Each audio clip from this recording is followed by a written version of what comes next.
to the flag of the United States of America, to the republic for which it stands, one nation, under God, indivisible, with liberty and justice for all.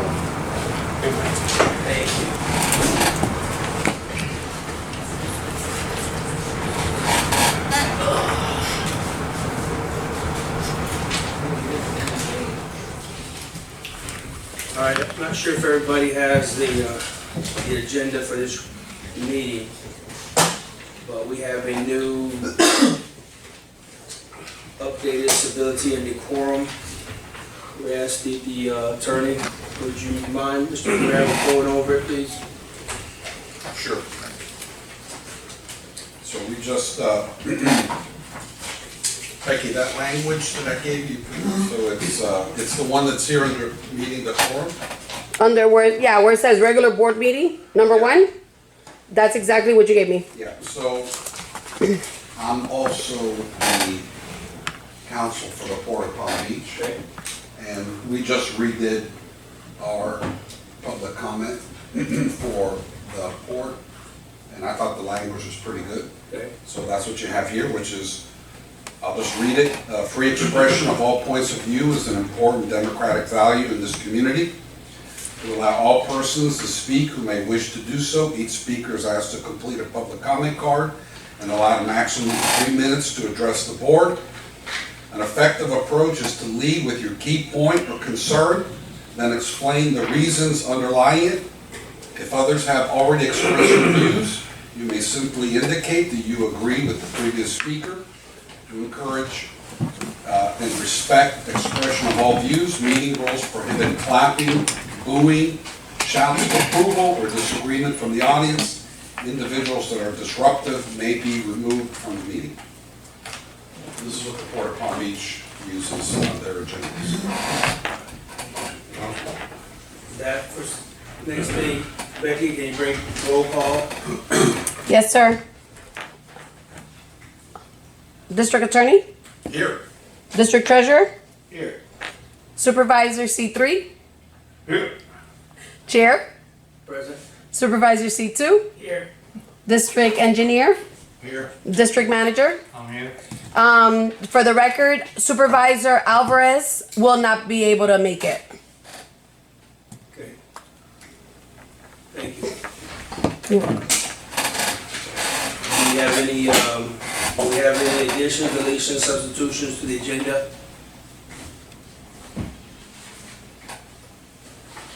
No, I guess, Mr.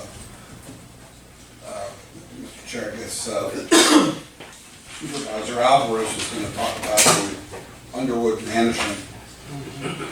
So I've been trying to get the guy who drafted it to either come here or come remotely to talk to you about it. We paid for a report, we've all read it, but it would be good to hear from the author of the report what they did and how they did it. And it's gotten a lot of attention, especially at the county. That's good. Oh, yeah. Okay, so we don't have any more, I mean, they've asked a lot of questions to the county administrator, but. so we're not sure where we're at with it. Okay. Yeah, so Benny, I think he was going to talk about it, but, so that's the only change to answer your question. So I'm gonna put that in the report. So we can move that, I guess, to next month, because it's important. We paid that, the guy who did the report up front. We gave him the full amount up front, or did we give him a deposit and then after the report, we gave him the remaining? Becky, do we pay on the wood a full amount or do we pay half and half after? We paid the full services once they gave us the report. Okay. They billed us after they did the report, and that's when we went ahead and paid the invoice. We had the report from them. There will be a lot of more information for next meeting because we actually have a meeting on February. Yes. First, at 10:30 a.m. Zoom, via Zoom. Yeah, I'll be in, yeah. All right, so next we'll go into public comments. Here, Mr. Shell. Chris Self, 266 Avenue Dove Club. Yesterday, I guess Central County mowed on the south end of my house, on the side road, and they hit 2 garbage bags, strode it all over the place. So I called, talked to you yesterday, you said that that's gonna pick up today. I texted you, and Correct. you said that you was gonna find out. Well, stuff's still there, and my biggest concern was that stuff blowing over into my yard. My dog's getting it. Well, you know what? I guess it rained out here, so it did blow against my yard. And now the stuff's in my yard, and my dog chewed it up. So now I got to figure out whether my dog's ate part of the bag or not. So I know it's only like a couple minutes of work, but I mean, stuff like that needs to be addressed. Understood. Yeah. How many of did, go ahead, sorry. Yeah. Well, I just had one more other thing to ask. Sure. Yeah. I mean, I don't know if y'all want to address that first, and we'll. Go ahead, finish. Okay. The other thing I want to know about, like the new decorum, public comment, like for somebody to be removed from the meeting, if it's something that have to be voted on, because let's say if one supervisor doesn't agree with what somebody's saying, but the rest wants to hear more about it, or they have nothing wrong with what they're saying, or doesn't feel there's anything wrong, how would that be addressed? So in all government meetings, county, whatever, the chair is the keeper of the process. So in terms of kicking someone out, it doesn't matter if you disagree. You shouldn't kick someone out because you disagree with them. It's if they're disruptive. If you ask them to stop doing something, they're yelling, cussing, being disrespectful to a public meeting. You know, a lot of times we have kids here, and so that's the reason you would eject somebody. But if you're saying, under what circumstances would you give someone more than 3 minutes? No. Like as far as what would you call disruptive? Yeah, that's like saying, what's bad behavior? Right. I could spend 2 hours giving you 1,000 examples. Same thing with disruptive. Yeah, because I was just wondering, because I know that we have a lot of people that come up and talk, and I just want to know to what would be to where they say this is out of line, and then Me, who would make that judgment? Would it just be the chair? the chair. And then if let's say the other board members don't agree with it, do they have the right to vote and says, hey, we don't agree with this? No, it's not Or no? subject to a vote, but I would think they would turn to the chair and say, Ron, hold on, let's listen to this person because of A, B, and C, and they would have a discussion. Okay. Oh, I mean, I think it's only, I mean, I've been here for 5 years. I think it's only happened once. Yeah.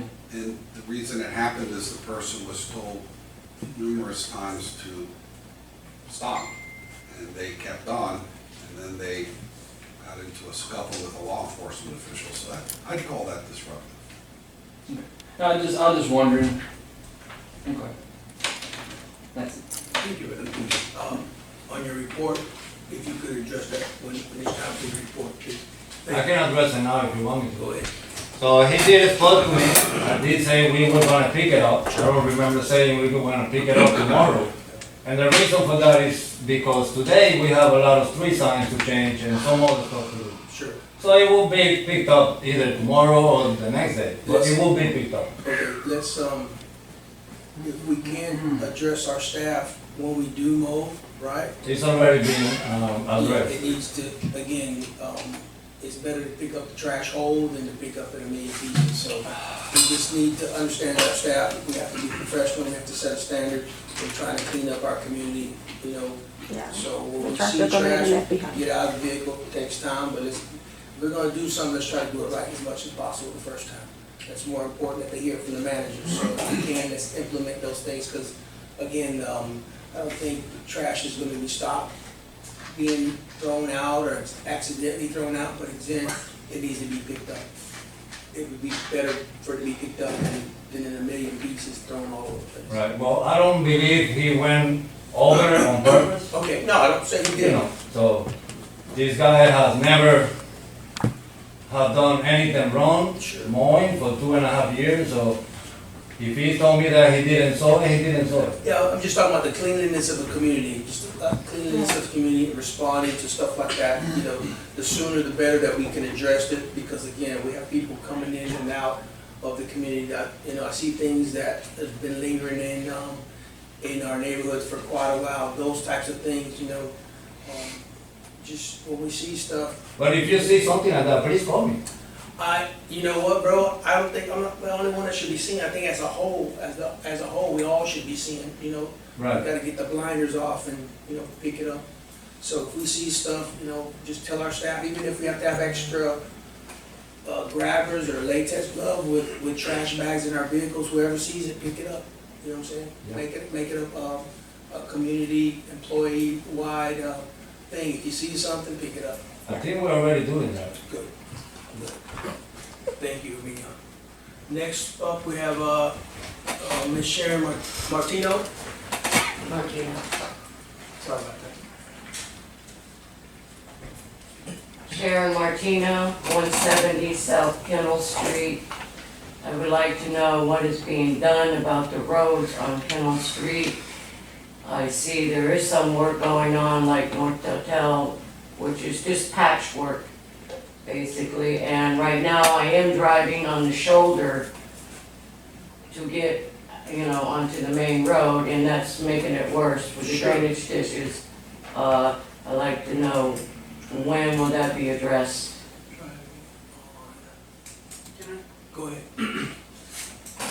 I don't know if you requested in the office. This is day to day of what roads they're working on, what roads need help, and what roads need to get fixed. I spoke with someone very high up in the state regarding our 298, and I've been doing some research with my team to find out exactly what Central County's objective is through the state. And over time of us discussing that and looking into further information, we found out that we may not be responsible for the roads. And then that following meeting, John brought it up to our attention. But they are working on the roads. So if you did contact the office and request this form, they would have gave it to you. And it would just told you where they're at, what roads they're working on, you know, what roads are done, needs to be done, you know, needs to get fixed, potholes, stuff like that. And then every month, the manager will bring this to our attention, you know, hey, these are the roads we're working on, because it's a repeated cycle. So, yes. Well, So I'm not- that's on Del Sur, I'm assuming that's on Del Sur. It's correct? between Del Sur and I think Montora Sure, Avenue. sure. I believe they were working there, right? No, they were working We- towards Ball Cypress, Right The now, other side, the other side. on the other side, yes, sir. right now, we are working on Keno and Dago between both Cypress and Horse Club. Yeah, because I was patrolling the other day. We already did between Montura and Hunting Club. Right, right. So the next step will be going from, Her house.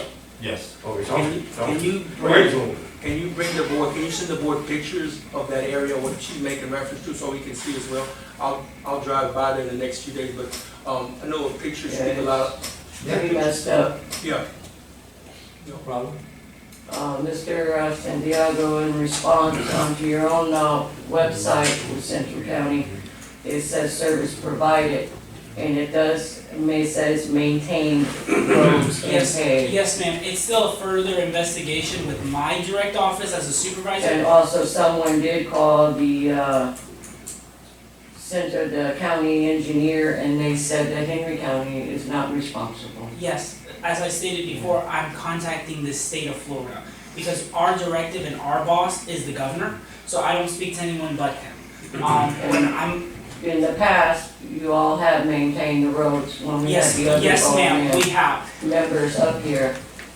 I think Sharon, we still do maintain the roads at this present moment. What he's saying is, some information has come out, it's a possibility, but yes, we still, at this present moment, still I maintain. mean, because if I'm driving out and let's say I fall in the canal, who's responsible for that? I don't know now. Okay, I hope you're and there's driving. also a tree down in that canal, so the canal has not been maintained. Also, I see that we will be addressing the golf cart issue. Can I get an update on that, please? Actually, Ms. Martino, you're 3 My 3 minutes, minutes. but he will speak on Can I that. do another comment card? You have one, but. That was one per meeting. But if you want a few more minutes, you're welcome to it. Well, if we do get approved, what I was gonna suggest and ask if they do say, okay, we can do the golf cart, someone can write a letter to the sheriff department stating that we are allowed and not to harass. Oh, I'm pretty sure they would know that, and I'm pretty sure that, But it would have to be done in writing. I'm pretty sure he will know that, and also probably there's gonna become some stipulations because, and John hopefully can speak on it, but I'm pretty sure they're not just gonna let a golf cart onto a road without. Their standards. Proper equipment. Yeah. Correct. I read the bylines with Henry County, Correct. and it does have to be street, which I agree with 100%. But yes, he will, if it is approved, Sharon, he will probably be up to speed, and the Central County office will let the sheriff know that, hey, by the way, this is approved. And then he'll probably say, hey, by the way, if that happens, again, because they control the area, they probably gonna say, okay, well, this is gonna have to happen, this is gonna have to happen. So maybe having a committee meeting that can know, hey, by the way, this is what they're looking for, if you're gonna ride legally, this is what you have to have, this is, because I don't even know if you have to have insurance, I don't know all the Yeah, I details. understand all that. Hopefully not, but we'll see. All right, thank you. Great point, thank you. I have a question for her, if you don't mind, Mr. Mark. Sure. Is that okay? You're not gonna go overtime, am I? As long as he says yes, it's fine. How do you know we're patching on Dado? You mentioned that we are doing patching on Dado. How do you know that? Because I've seen it. You And seen also the the patching? one on Ball Cypress, and it's in front of my daughter's father-in-law house, which is just like section, we're done. So we start Dado from the canal bank and we are making our way to Ball Cypress. How do we patch in there if we're doing the whole road? I haven't seen the whole road, I think that's just like, it's not done properly. Because if we have a good rain or whatever, it's just gonna go out, Oh, okay. okay? Thank you. Next we have Antonio Stark.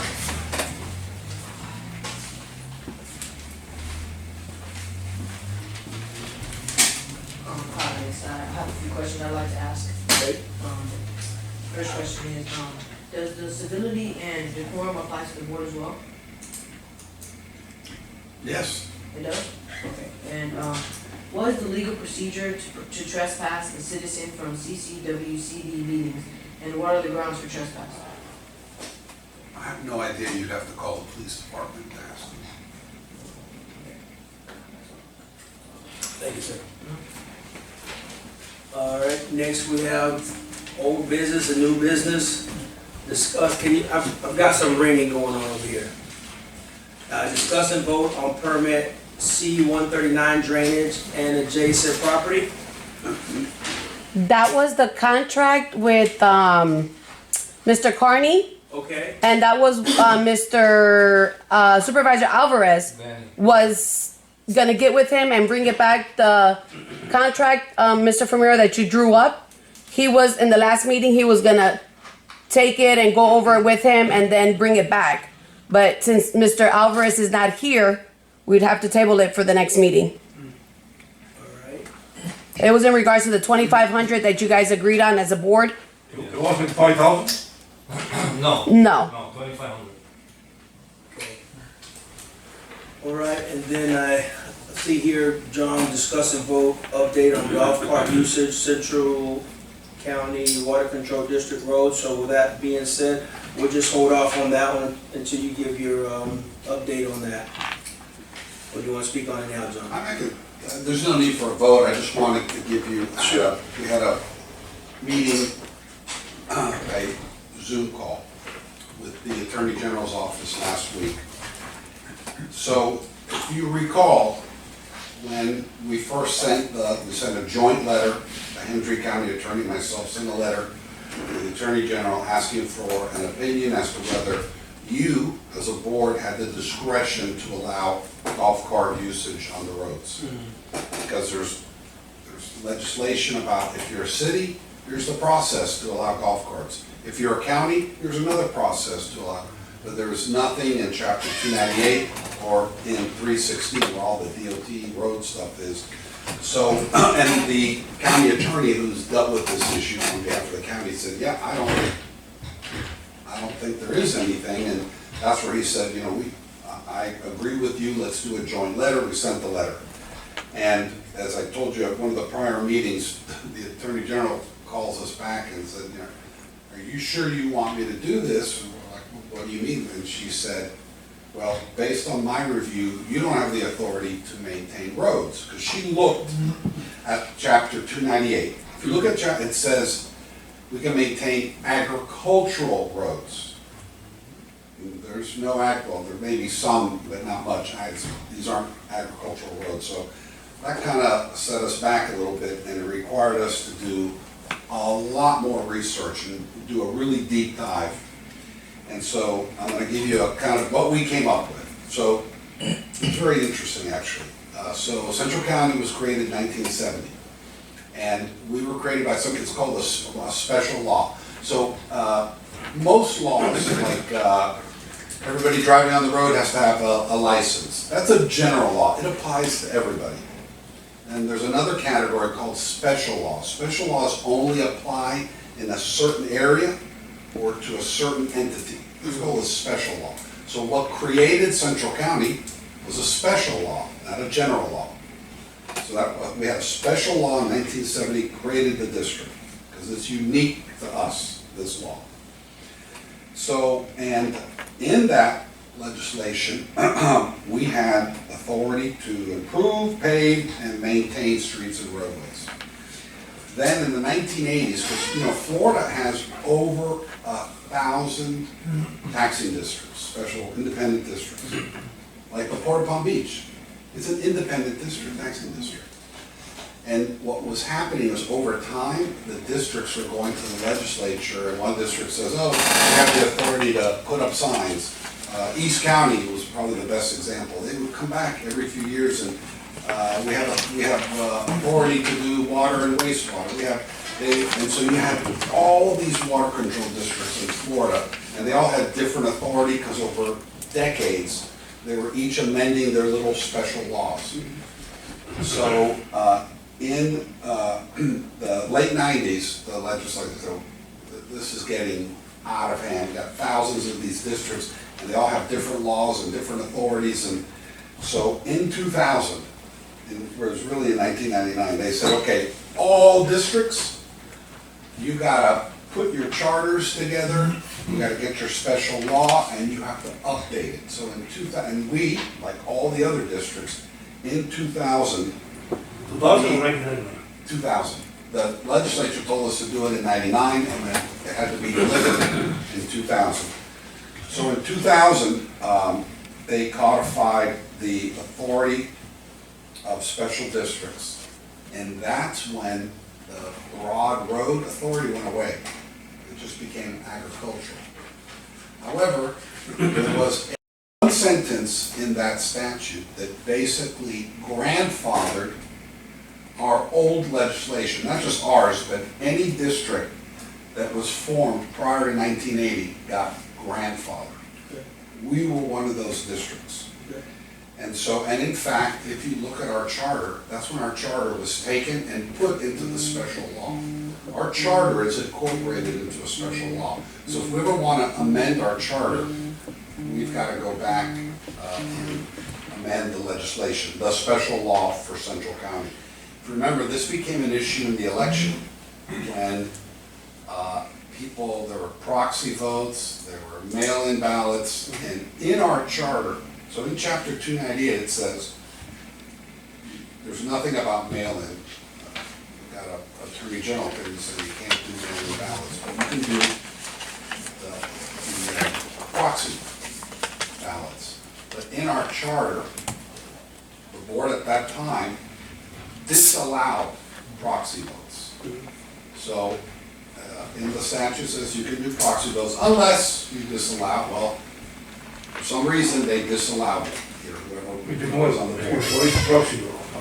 So proxy is, I say, Santiago, I can't make it, so I'm gonna give you my vote, here. I'm gonna give you the right to vote for me. They used to be like that here. Yeah.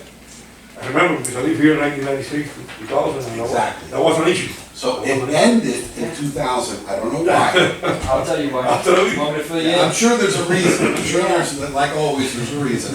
Somebody was taking advantage. one guy picked up a bunch of votes and controlled, even like if you wanted to vote for this guy, and if he gave me your proxy and said, nah, I'm gonna go with what he wants, I'm gonna vote for the other person. That's the thing, you don't know who they really voted for.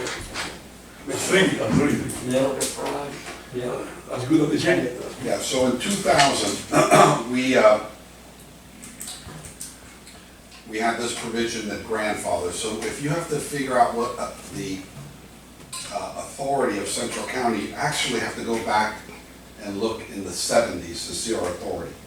And as it relates to road, we do have very broad authority. So I'll just read it to you real quickly.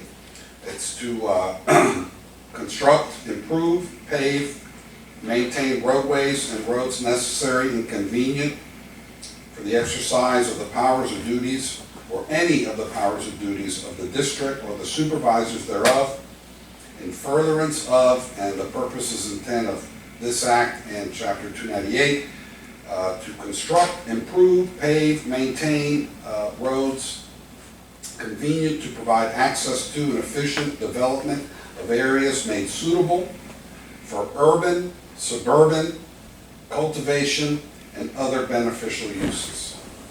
So we're responsible. So we are. Yes. Well, but it's really interesting because we also did a little bit of a deep dive. So we own the roads, okay? We own the roads, but we have to count. Let me finish and then we can. So, you know, we have this old memorandum of agreement with the sheriff. I don't know why we have it because we don't need it. So by law, these are public, we own it, but they're public roads. And what public road essentially is, like for example, if you live in a community that has a gate, everything behind that gate is private. And if this is any member of the public can drive in and across these roads, it's a public road. And so, and because we are in unincorporated Hendry County has the obligation to enforce, and the sheriff, they have the obligation to enforce traffic laws and anything else that you as a board, impose. That memorandum of agreement really isn't necessary. When I had first read it, I go, oh, well, they agreed to enforce the traffic. No, they have to, because these are, again, even though they're owned by Central County, they're still public roads. Can I speak up? You know why I say that? Many times when I started, I say this respectfully. Danny, Benny, the mother told me, canals, roads, and recreation sometimes. Only canals, roads, and that, now Danny says, no, we're not responsible for it, so wow. Yeah, and it still is. That's what we call the big three. It's still, if you go in the statute, that's recreation, roads, and drainage. That's the scope of the mission. So right when you said something. I didn't get So to. basically, He's waiting for me. yeah, we put all the, we went back from the 70s through the 80s. These are all the different special acts. So we put it all together, wrote a long memo to the Attorney General saying, I don't think they looked at it closely, frankly. And so we gave this all to them. We had a meeting with them last week, and now they went, oh, okay, yeah, we kind of see what you're saying now. So now that issue's behind us, because they were originally going to say, you don't have the authority to maintain roads. Now we're back to, do you have the authority to allow golf cart usage? So they said they're going to get us something to us within the next week or two. So before the next meeting, we're supposed to be getting an opinion from them. They would not try to kind of get an idea of where they were leaning, and they weren't biting. But like, for example, if the Attorney General says you have the authority, then that goes back to you. Then you got to decide whether you want to exercise So we that. gotta approve it. You have to approve it. With or without consent? Opinion? Because it's. Well, that just, what that opinion will say is, you, board, have the discretion to Sure. allow it. But you have to actually make a separate decision on whether to allow it. Understood. That's up to you guys. So anyways, that's gonna be coming down, hopefully in the next week or two. That's good. Yeah, I want to buy myself a go-kart. yeah. Go to my wife, I'm gonna be go-kart. There you go. And the sheriff will have to, if we allow it, then they can't say no. Mayor? Okay, Let's back, check out. back to what I was said earlier. So with consulting with them and speaking with them, they said that we may not be responsible for the road because, like how John stated, he gave us a little history about it, so it speeds up my story. So after furthering that conversation, I later went back and asked him, I said, okay, if you're stating that we're not, does that mean that anything that pertains to the roads, like anything like us and Waste Connections, which I've been working closely with, the USPS, which they do, where we can get, house mail delivery, and all this other stuff that pertains to our road that I really wanted to know, as well as, what are the obligations from the county. And after our long conversation, this individual said that they're going to further look into it because what happened is, like how John said, it was miscommunication.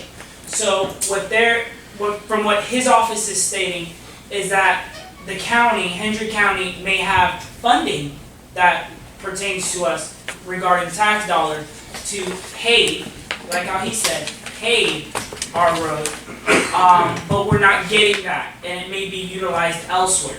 So he further said that he's going to look into that because he sees on his end that the county may have utilized that funding and tax money elsewhere in the county and paved a whole area that is unpopulated because it was supposed to be here. So when I say that it wasn't our responsibility, it wasn't that the intentions, I was saying, oh, we're not going to do it. No, we're still going to do it. It was in the intentions that black and white is more important in the state's eyes as law. So if it says that the county is obligated to give us tax dollars to pave our roads, well, that's a direction that I think we should look into.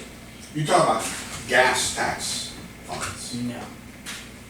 You talk about general ad valorem funds. Yes, that there's more of it that we should have gotten years ago that we never did because it went to a different 298 district that was redirected from our portion. So this individual who's very up there in the state of Florida is going to crack down on it because that's abuse of power. So we may see a couple changes. Does Hendry County have a gas tax?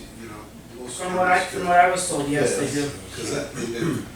So there's another, because everybody here buys gas in Hendry County, you're paying that gas tax. He did. That's why. He did also go to mention that out of all the 298s that he can oversee, he says ours is very weird. He says because there was stuff that was allowed and then there was stuff that other districts can't do, and then he says it's like your district is like the needle in the haystack. But he said that there's a few things that was abuse of power, politics were involved, and that he can see that because previous people were involved that were in the position he's in, that manipulated and used their power to re-justify stuff. So For what I see, we're going to see change. Henry County, they love to take the money away from the taxes. But when they have the responsibility, okay, to do something here, in Central County, when to the right, they don't do it. They take the money for something else. I've heard that many times. Can we legally sue Henry County? No, not legally. I heard, okay. Because Even- they're That's fine. they're taking away our money. I heard that we can actually take them to court. For what? Sure. What would be the cause of action? They're taking Fairness? the taxes Abuse it. money, and they're not using it here, in Central County. You take somebody to court, it's gotta be a law, a legal theory Daniel behind is it. explaining. Life isn't Daniel was fair. explaining You the whole can't- thing. If He explained, fairness was a cause of action. he the court explained would the be whole flooded. thing. Every single month, we have to get another lawyer, so we can defend Hey, ourselves. if you can find a lawyer. Because I we have heard 100% that we because can we have to find defend a legal action regarding to the county from our district from the county for abuse of power. and then we can justify within the gray areas of that, of those four walls. Or misappropriation of funds as They're well. violating the law. Yeah, if you could have that lawyer call me, I'd like to pick his brain, Let's take them to court. please. It's a team. I'll make sure they call you. Any member of the team. Could we just ask Henry County for more money? I did, actually. Chair, may I answer your question? I did actually. One of our, I won't mention any names, one of our county commissioners, after our investigation was done, the state redistricted our district, so we have 2 officials now. But the previous one tried to find an excuse and is using the county manager to find the middle ground of obligation of giving us money. So what I did was I counteracted that and went above their head, you know, to find that information, because I believe that there was things over time before that individual was there, way before the other individual, that has happened over time, like I said here in Central County, with generational change. Yeah. You know, it falls under, and that's what happened, you know. With the growth, I think we do deserve some more money for you guys to be able to do your jobs a little better. Well, and that's what the fight is. Go ahead, Okay. Chris. Yes, that's what the fight Thank you, is. sir. What would it take for Central County to get more up to date? Because I know that Central County is very outdated, because a lot of the stuff, like permitting and stuff, I mean, they're, like stuff with the reservoir, stuff permitted all the way back from the 80s. So, but a lot of the problems that we see that's coming from here is outdated stuff. And how could we, or y'all, go about getting more up to speed within, as far as like the environmental side of certain things, even like with operations of Central County, if it's permitting, Sure. any new laws that comes up to get everything up to speed, so then we get ahead, because there's a lot of problems that as times go, like the roads, you know, it became a problem, it came because of a golf cart, and then we're like, well, maybe Central County ain't over, or same thing with elections, nobody knew about the elections until there's Attorney General opinion. And I think that if we be more proactive and get a lot of this stuff sorted out, you'll be on a very good foundation to move forward on a lot of stuff. And I don't know what that'll take, or what it'll even look like, it's even practical. I agree with you, and our attorney here, that's his job, to stay up to date with R298 as well as the state law and everything that changes. And then pertaining to our district, you know, our manager is going to train as well as the staff, you know, to stay up to date with the environment around us. You know, I spoke with Flacco about setting up a meeting with one of the biggest 298 districts in the state of Florida to see certain things that our district has done over the years, as well as what his district does, to see what we can accommodate to help our district grow. So there's things like that that are being in place, you know, and it's moving at a pace that I can say is very, it's progress. I think that some of the biggest issues, living out here as well as not being on the board, we have made progress, not as fast as some people would like, but we seem like still in the Stone Age on a lot of things, and we've always been in the Stone Age, and I think, I'm not sure about this board here, we've purchased a lot of stuff, we've done a lot of things, and so I'm really certain that we're definitely thinking about moving ahead, but it takes as a whole. What I like about this board is to go forward takes funding, takes money. Previous boards, they would fight over $5,000, $10,000. You know, some of the stuff that we purchased within our company, we can't even blink because you have to have this type of equipment or resources to run a community. So I think as a board, we understand that. I remember first coming on the board, Emilio always tell me, you'll never make that happen, right, Emilio? The board will never approve you, because there was a lot of, you know, back and forth, and I cherish the equipment that we have, and it is expensive. It comes from the taxpayers, it comes from all of us pitching in, so taking care of it, maintaining is a great part of it. It's an asset, right? It's just an asset, and it has a lifespan. But I believe with the board, and hopefully in the future, other board members and other people coming on the board can continue to pass the baton to get to the 21st century, as Daniel wants to move light speeds ahead, which is, I agree with him, but it takes a whole to buy into that. It takes a whole to buy into those types of things, and learning. Some people, like Daniel said, some people have already laid the foundation for us. So we just have to piggyback on what works over there, what we like, what we don't like, and put our own little customized twist to it to make it work for us. But we definitely can do permits, like for instance, a lot of people tell me, this is Juan, why do I have to come into your office to get a permit? Why can't I do it online? It makes sense to do online. You can pay your taxes online, you can do certain things online. Why can't we do that? Those type of hurdles, I wish we could get past to do a lot of stuff like that. Yeah. Correct, Daniel? Yep, absolutely. That's up. No, Okay. With that, okay, Ramiro, can we go to your manager's report?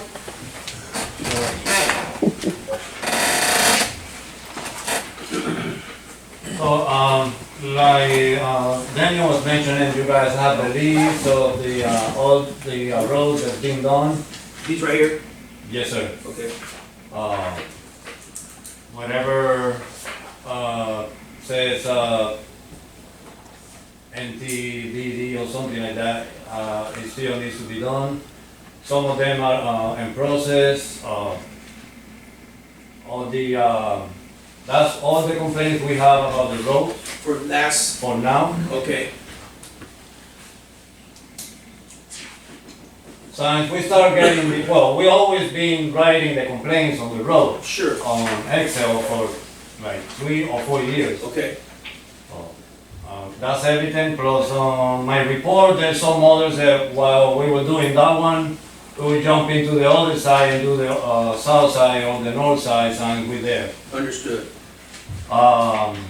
We have a new employee with a CDL over here at the shop. Okay, Thank God we found him with a CDL, and the guy is really good with the equipment. We're still cleaning canals, we're picking up all the trees before we take our excavator out again. To make sure that, you know, it's not in front of nobody's property and stuff like that, because some roads do have a lot of trees, like big trees. sure, So we wanted to finish picking up all the trees or the debris before we keep going with the canals. We also cleaning swells on both Cypress. We're still mowing, hopefully for the last time, if it starts raining. We did a total inspection of all the pump houses to make sure they are working properly. okay, BTEX came out last week and they did an excavation in front of pump 7 and 8 in reference to 1996 spill, oil, whatever. What they found is actually about 4 or 5 feet of light bulb. so they did a sample, they took a soil sample? They That was took, shaken. they took all the contaminated sand out. They also took the piece of a light bulb. The reason why it was contaminated is because it's one of those that it was full of Kerosene. kerosene. Well, this one was more like Black tar. tar. Yeah, it was black. It was about 20 feet deep. Which is one of the places that they actually went really deep. That lasts for like 2 weeks. They got equipment over there, and we were responsible for run the compressor. They run the compressor for 40 hours or 5 days with air in the hole, and it's finally done. We saw 30 permits this month. We stayed 24. May I ask, so, sure, that cleanup, is the state paying for it, or is it that 70-30 split in the cost? No, that is gone. This is, they left this one for now because they couldn't do it on the raining season. So they waited until now. And basically what they asked me is, can you just go there and make sure the compressor runs? You know, that's it. It wasn't like a, So no cleanup, no more cleanup. no more cleanup. It's done. That's the last step of it. Yeah. They supposed to send a letter, or, finalized letter. or Site something. closure. Yes. We did 24 state, 15 inspections. We're doing potholes again on Hunting Club, Montura, everywhere, you name it. They're starting to come out Yes, sir. again. Just with a little rain. We're still picking up trash. I don't know if you guys noticed the new bulletin board by the post office. I'm sorry. We just got a new bulletin board at the post office between the sign and the light pole. Okay. We took the other ones out when we put the buses, so we gotcha, just made gotcha, a brand gotcha. new one. Understood. I don't think anybody's gonna be able to break it or anything like that. It's Okay. full metal. Thank you. But hopefully it lasts a long time. Gotcha.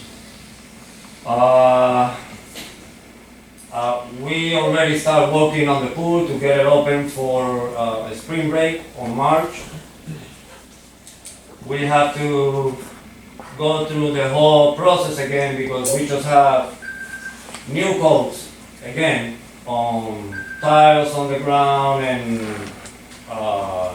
the size of the pole for the light, the size of the ring is a whole new ball game again. Just like every 2 years, like, Does that have anything to do with redoing the pool? no. Okay, good. No, it's just little details that, we have to keep up with it. Sure. The Christmas event was done. A lot of it was put away for the kids. Good. Also the basketball tournament. We inspected the road on both Cypress and I'm sorry, you got that on your report, right? Go ahead. No, it's fine, We it's can fine. talk about it. There's a road on both Cypress and Isora that it was never developed. It has a big drop on it. That's the one from both sides, excuse me. That's the one from both sides. From Pinecone into Isora, it's even worse. It's like maybe 50, 60 feet of road. I've never gone back in there, but I've noticed that road they never went all the way. Right. Down. But okay. Well, the same thing happened on both Cypress, but on both Cypress it's about halfway done. Okay. And the problem we have in there, well, we don't have a problem, but what's coming up is that because we have a lot of new residents and buyers coming up, Okay. there's some parts of Montura that haven't been finished, developed, as well, this and that. Sure. But that is the worst one. We have to call the DEP, either ours or the landowner have to put a permit for the DEP to To the wetland? go there and research the area for the wetlands and all that stuff. Understood, okay. Yeah. And the guy's property is right next to the canal. Understood. So we got another 800 feet probably to get there. Mr. Bennett also went over there, so if you got any And that questions. road doesn't go all the way through, correct? There's a lot of vegetation as well as probably elevation issues and stuff like that. I'll let you speak on it when it's your time. Okay, thank you. So if anybody has any questions. Is it a liability? Does it look like a liability? Which part? The whole thing? Can anyone get hurt and Central County be liable for it? On the road? Mhm. Well, nobody. I don't think No, I think it's grown up. I don't think you can get through there. You What- can, what the- what the yeah, owner's probably- you can't even go 20 feet inside. What the owner's probably saying is he doesn't have access to his property because Yeah, you own that's at the the whole end, you deal. can't get, there's no way you can get to the end. There's No. no way you can get to the end. You can look it on GIS. On It's never been developed. Okay. You won't I be mean, able you to got get to pine trees that are probably 3 feet wide. That's in the roadway. Oh, yeah. That's in the road. No, I've seen it. I've seen it more from Pinecone. Yes. Because I always look down the road and I was like, I've never went down there, but I was like, man, that road doesn't look like it goes all the way down. Well, we realize how deep it is on the Pinecone side because the only property on the corner of Pinecone and Isora Sure. the guy came to the office and asked us if we can clean up a little bit because the trees was going into, over his fence and whatever. And we went as far as we can, but it was just maybe 20 feet that because it's Find the clubhouse and go that way. that's a big drop. On the Henry County property. Granja? It's more on Isora. Isora, Isora. Is this in Granja? No. Isora and Pinecone. There's only one house on the corner. Yeah, Granja? Then No. comes Hacienda? Isora. You wanna give an update also? He's thinking of Estribo. Estribo and Pinecone. Not Isora. I mean, that's the same problem, there's only that little piece, and then if you go back, there's water villas, it's all like wetlands back. It's the same Yeah, it's a big drop in Same there. idea, yeah. street. And still, there's a lot of people that are, they don't know what they're buying. So what we were thinking about it is, Becky and me went to the wetland mapper, Uh-huh. and then we look at it, we talk about it, and we called Bennett. And then I told Bennett, I said, Bennett, I don't want to take a chance. The wetland mapper doesn't show like it's wetland, Mm-hmm. but I don't want to take a chance. That wetland, that map is not reliable. Right. It was Exactly. done at a 50,000 foot elevation, Right. so yeah. And it's constantly changing, that's why you usually have to Yeah. So call for we, a company to come in. that's when Mr. Bennett went over there and he Sure. come back to me and says, hey, I think we're right, we should call DEP. And we did, we called DEP and the guy says, no, the wetland mapper is not, 100%. It's not. So he says, Sometimes it's actually bigger than what it is. he says, normally the owner of the property, the ones who get access to it, would pull the permit for the DEP to go there and Understood. do whatever, You have any more questions? No, that was just my You biggest want to one. give an I update have for a Clubhouse? question. Did you give an update on the Clubhouse, or are you doing that later? The Clubhouse about the employee, No, anything about the Clubhouse, are you going to give any update on the Clubhouse, or? the Clubhouse, we've been working on the pool, we've been mowing, we are doing the event for the Christmas or the basketball, and then we're working on Valentine now, everything else is mowing, and Sure. we already got the paint to start on the pavilions. Good, We're gonna, pressure clean it, this and that, like Good. every year or so. good. And if you notice, we already pressure cleaned the ramp. We're gonna have to do it again because it rained. Right, Because we also wanna paint the whole ramp in the front and all that stuff. good. Mr. Santana? Yes, Mr. Dominic, I just want to ask, remember the stop sign that I told you, that the one missing on the Pine Cone and a few streets in the, Right, in those, Pine Cone and North Treble, Topia, a few different. Yes. How you, we were working on it today and we couldn't get to Pine Cone yet, but we will. I just want to remind you Yes, about that yes. as well. Let me ask you, yesterday, I took some pictures from Montura and, what was it? Breda. Breda. Do we have any update on that one? That's already done. Okay. Yeah. Good, because I'll take pictures of this one. And another thing is, I see one here that you guys have down that has been completed, and I'll have you go look at it again, because I don't think I've seen it as completed, but, Just mark it and let me know when. sure. And I'll go again, check it out. appreciate this, if we can do this on a regular to give us, because even Sharon, I would like to see hers on here, like for today, I'm pretty sure it's probably on here, but I'd like to see it. And then also, just a little follow-up, NTBD needs to be done. Needs to be done. Okay, so, like for instance, if I see one needs to be done from November, can you bring me up to date, bring the board up to date with, okay, is it still need to be done, or are we waiting on something? Do we have equipment down, what is it? So, Right. like, for instance, I have one right here, 170 South Ganja, it says NTBD, I'm pretty sure there's a reason, but if, guys would let us know exactly what's going on, because I have driven some roads, even down my road, I'm doing the same thing that she's doing, is driving off the side of the road, and then my wife doesn't understand why we're doing that. Right. And she's like, okay, you want a third lane, we'll make it happen. So we're making it happen. So I know, Can't make it happen. no, we're making it happen. We're putting a third lane in. No, that's. But again, I'm just like everybody else. The way we do it, so you guys understand, we go through Pinecone with the list. Sure, Then we go through both Cypress Sure. with the list. sure. In the meantime, if somebody call from Appaloosa, I'll go check the road. And that's where I feel that we need to do a better part with our community to let them know, say, hey, we start at Pinecone, we take it all the way down. So when somebody says, hey, I'm on Hunting Club, well, man, I live on Monterey Avenue, I live on Horse Club, they've already come by me, but I still have my issue.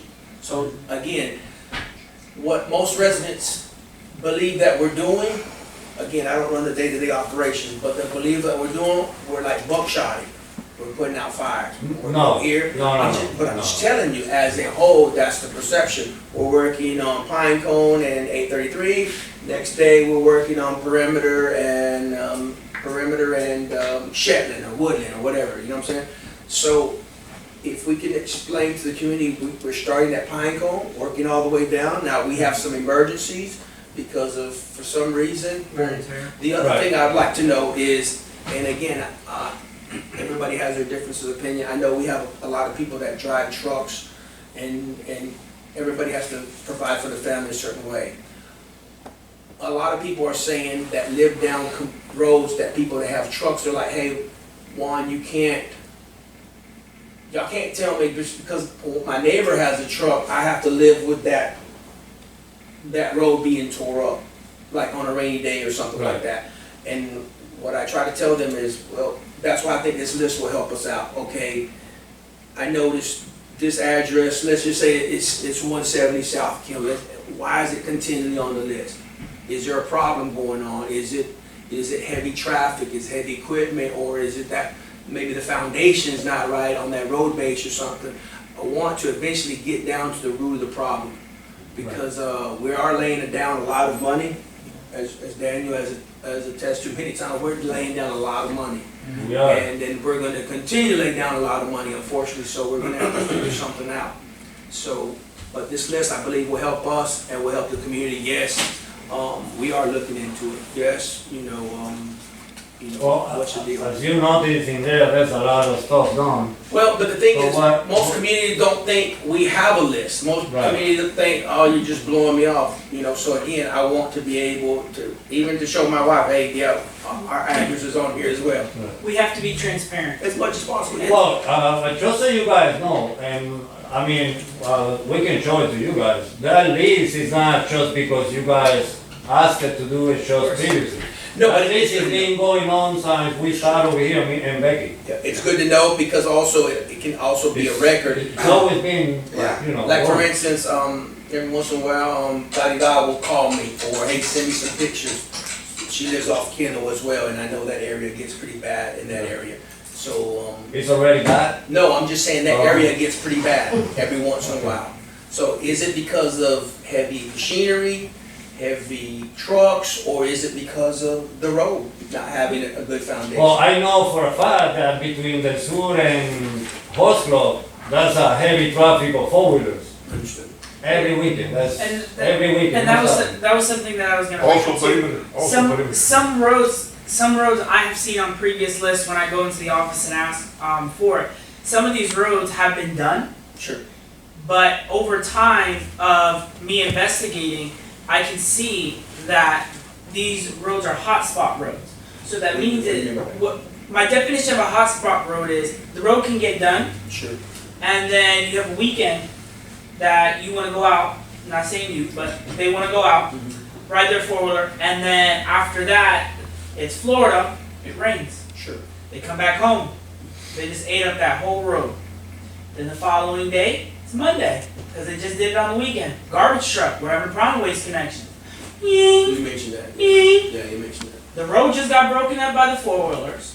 Now Waste Connection is putting indents. Then you gotta go home, or you gotta go to work and go home. Your car, doo-doo, every day. I go around. Well, you go around, you made that third lane.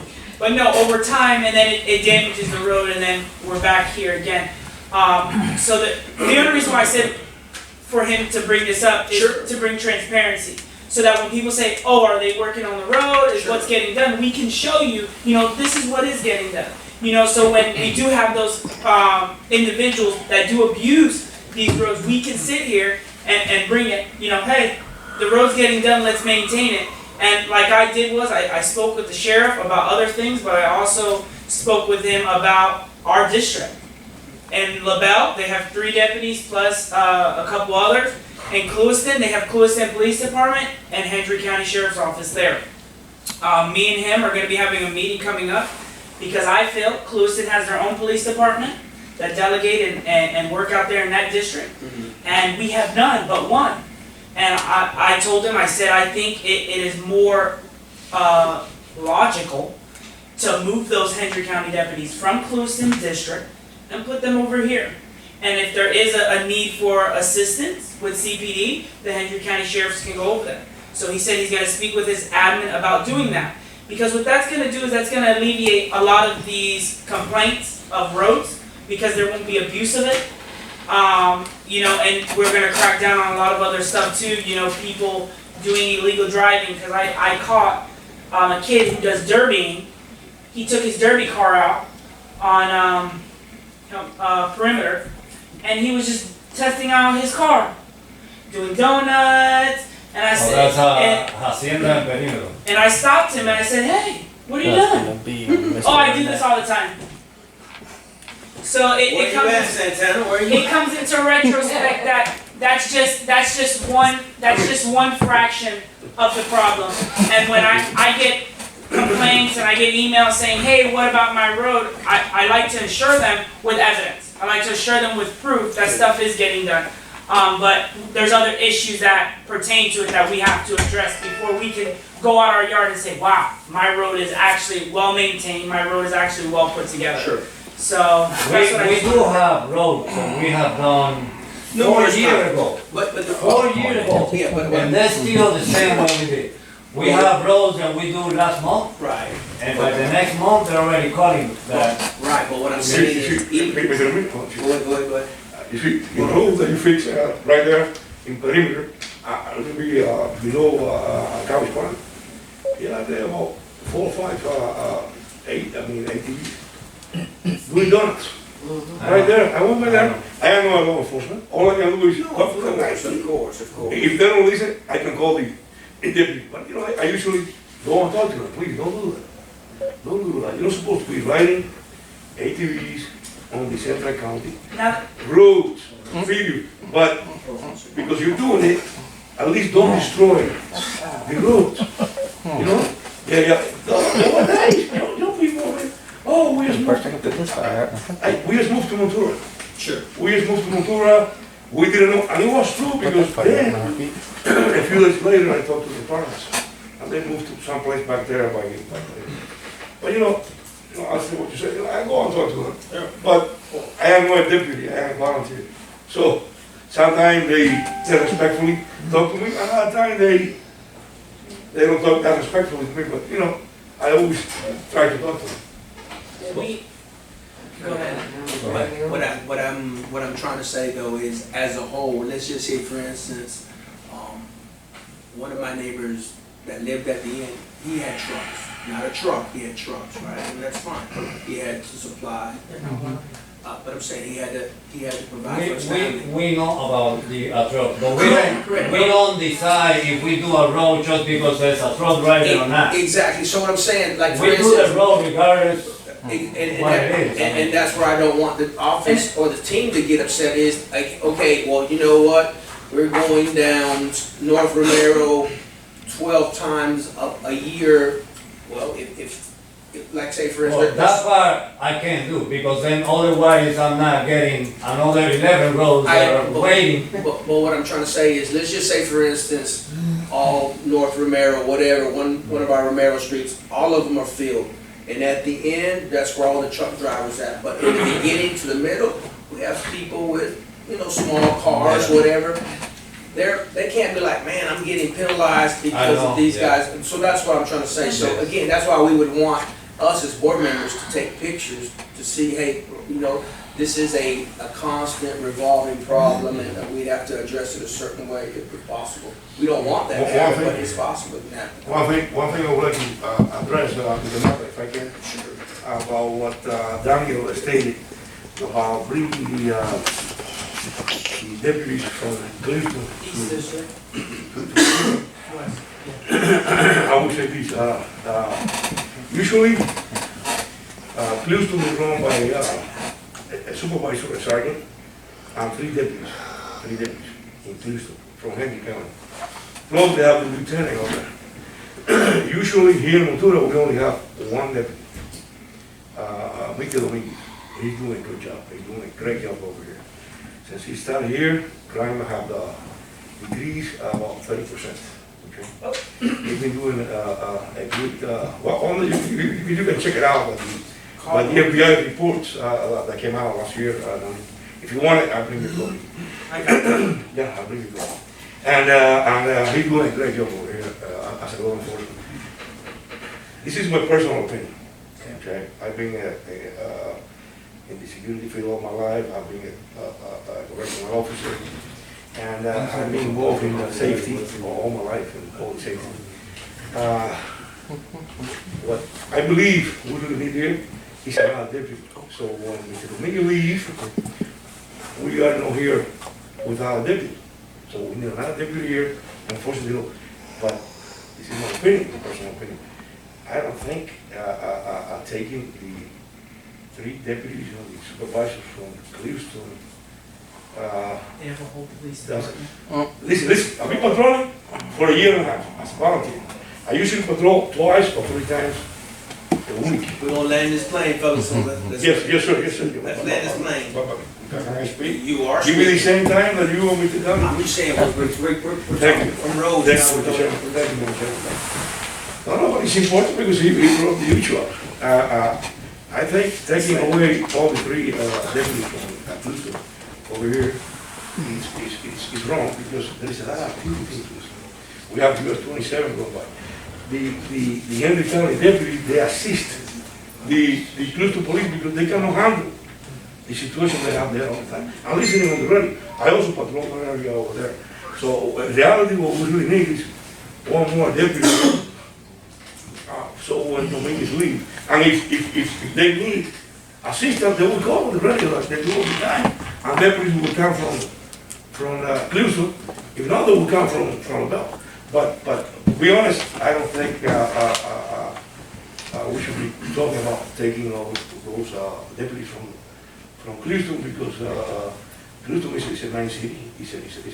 And they need police safety there. And, that's my personal opinion. Appreciate it. Hurry up so we can get back on the manager report.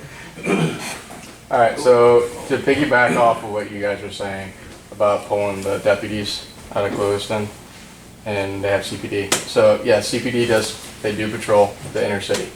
All right, they have, I want to say 4 to 6 square miles.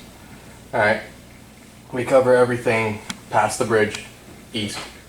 All right, and then we cover everything past the railroad tracks west, up to Pioneer Shell. All right.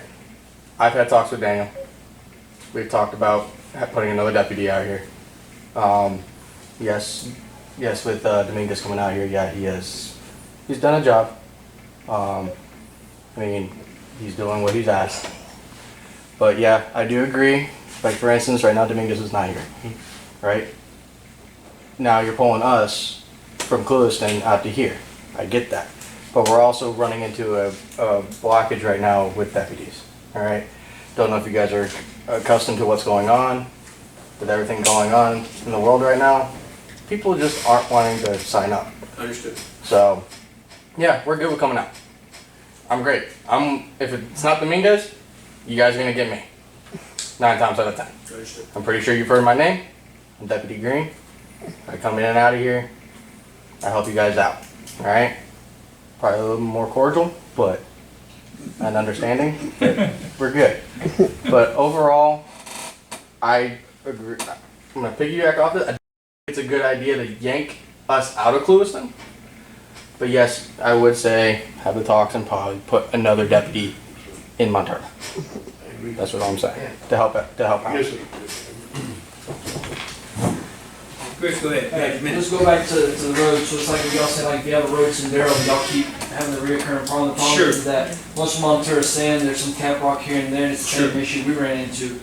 You can't compact sand, and if you're starting to have these blowouts within the roads, and you just keep adding to it, now you had to put you gotta have a sub base added to it to anchor it down and hold it, so some of them roads that they keep blowing out, Yes. you cut it down and you put yourself a subgrade in it, and then you build on, it's gonna have something instead of it pushing through. Agreed. And didn't they have box blades? Then y'all purchased box blades I to, believe we have 2 box blades, correct.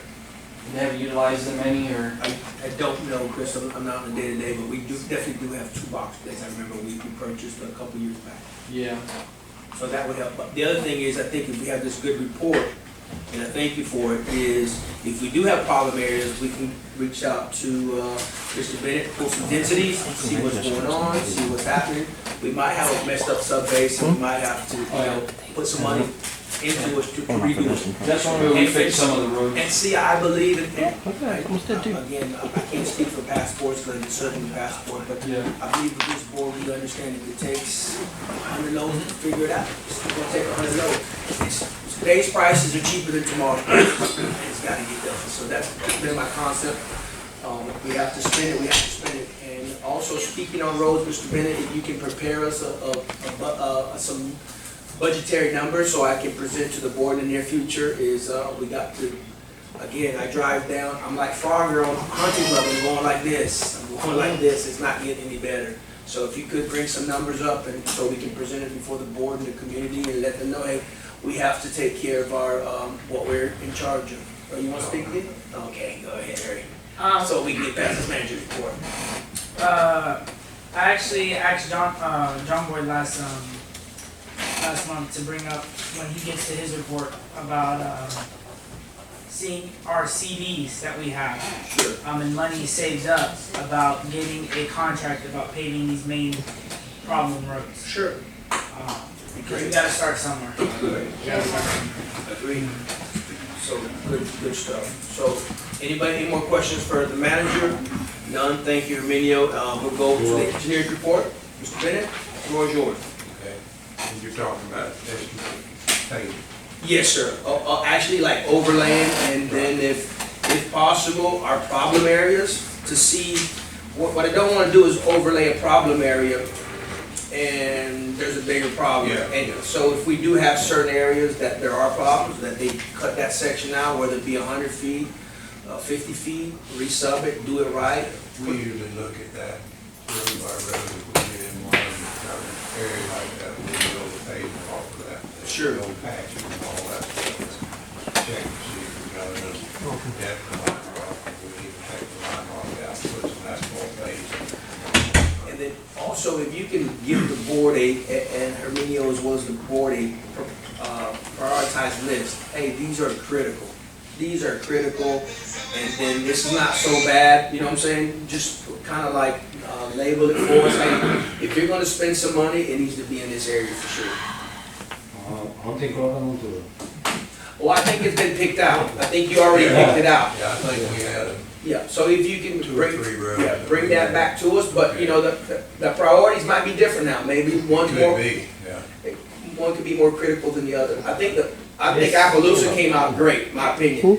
The priority is the same. Especially for It's 83 Just to look at it. Hacienda Hunting Club and Quebrada to Couch Palm on Montura. And just bring it. Just bring getting it rid of to- that. Yeah, Appaloosa, after we pass Couch Pine, Right. all the way down. Yes, it's in bad shape. One night, I have to. Yeah, no, but what Martha's talking about is resurfacing the road. Oh, yeah, we already have. it was good. Really good. Floor is yours, Mr. Bennett. Okay. I'll talk a little more about the Azora, north of Ball Cypress, Okay. south of Pinecone. Okay. I did look at those. There are lots that don't have any access due to the fact that our roads were never built. I suspect the reason they weren't built is because we'd have to build them through wetlands or an area that's got some wetlands in it. Canal goes right through the middle of that wetland. East-west canal. Sure. Yes, that didn't bother them back in the '70s when we were building the canal, so that's how that got done. But I went and looked at it. I'm not an environmentalist, but you know, I can understand when you see willows and things like that, that you don't put heavy equipment in there and start clearing without getting some environmental advice. So I don't know what we do about getting access to those people if they start pushing it, but Well, I think we have to do our due diligence as I think well. we'll have to maybe even utilize some of the environmental guys that are working in a reservoir. You know, we need to get them out there and identify the wetland and the extent of the wetland so that we have to get a permit to extend those roads at some point. Mr. Chair, can I ask, do we know how many lots do not have direct access? Roughly?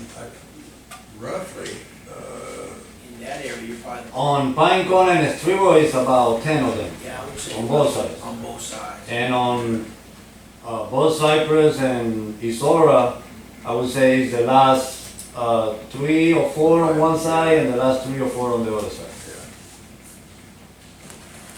so we'd have to, we're gonna wind up building probably 600 or 800 feet of road at least. On both sides. Yeah. A little more on the north side than the south. So if we did that, we'd have to,